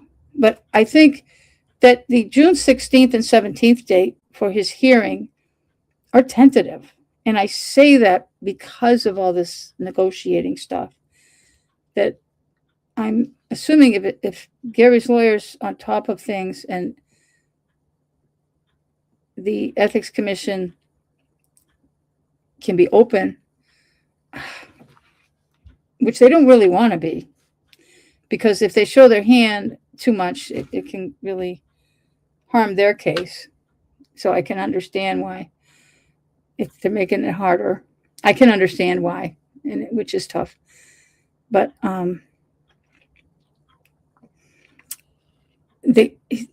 think his lawyer is going to want to get a decision by the well, I call them the prosecuting attorneys, but the Ethics Commission attorneys, and then walk it over to the federal court, or the federal, wherever the U.S. attorney sits. I'm not sure where her office is, but to negotiate a settlement there too, and to get something, either an agreement not to prosecute, or let's get this over with. What kind of settlement before this blows up?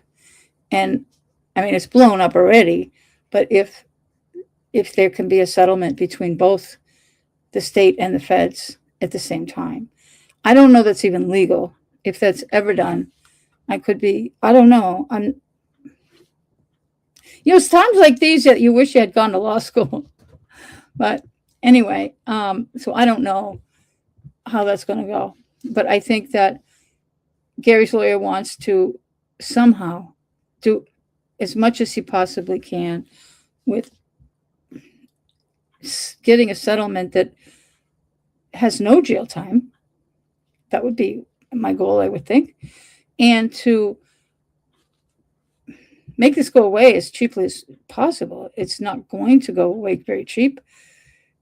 I don't, this is certainly not, this isn't going away. And this isn't a witch hunt, despite what people want to call it. It's not a witch hunt. This is real. This is the real world. This is not Townsend. This is the real world. And the real world is sick of Townsend. And I think they're getting sicker because Townsend doesn't want to play by the rules. And here's your sacrificial lamb who's a big catch. But I don't need to go there. But so I'm not 100% convinced that Gary Shepherd's hearing is going to happen on the 16th. I'll keep you posted as best I can. I keep watching the calendar. And as long as it's on there, we're in. But I suspect that negotiations could cause that date to either be pushed out farther or canceled altogether. And then there'll be a press release at some point that they made that he made a settlement, and that will be public. It'll be a press release, and I will have it, and I will do a video on it. There's another video I haven't done, and I really do apologize for this, but David Bajant filed an appeal with the courts. I have all the court records, and I just haven't had time. I have not had time to do the video. I'm sure you would want that more than you would want the Conservation Commission meeting that I did tonight. But maybe this weekend, I don't know. I'm tired right now. And I don't know, my day tomorrow, depending on the weather. Well, no, I'm out straight tomorrow. I'm beside myself for tomorrow. Okay. So again, let me try to close this out one more time. Thanks everybody for being here, watching this video. Don't forget to go back to the very beginning and watch the beginning of this meeting. Listen to my little presentation before the meeting, but listen to the meeting. Listen to Jim Gates refer to the witch hunt. I'm telling you, that's priceless. So anyway, that's all I have for tonight. So have a good night. I'm going to go feed my cats. It's after 10 o'clock. They are starving to death. They're going to tell me they're going to die of starvation. But okay, I will see you on the next video. So have a good one. Take care. Thank you for watching. Don't forget to like and subscribe and share and all that kind of stuff. All right. Good night now.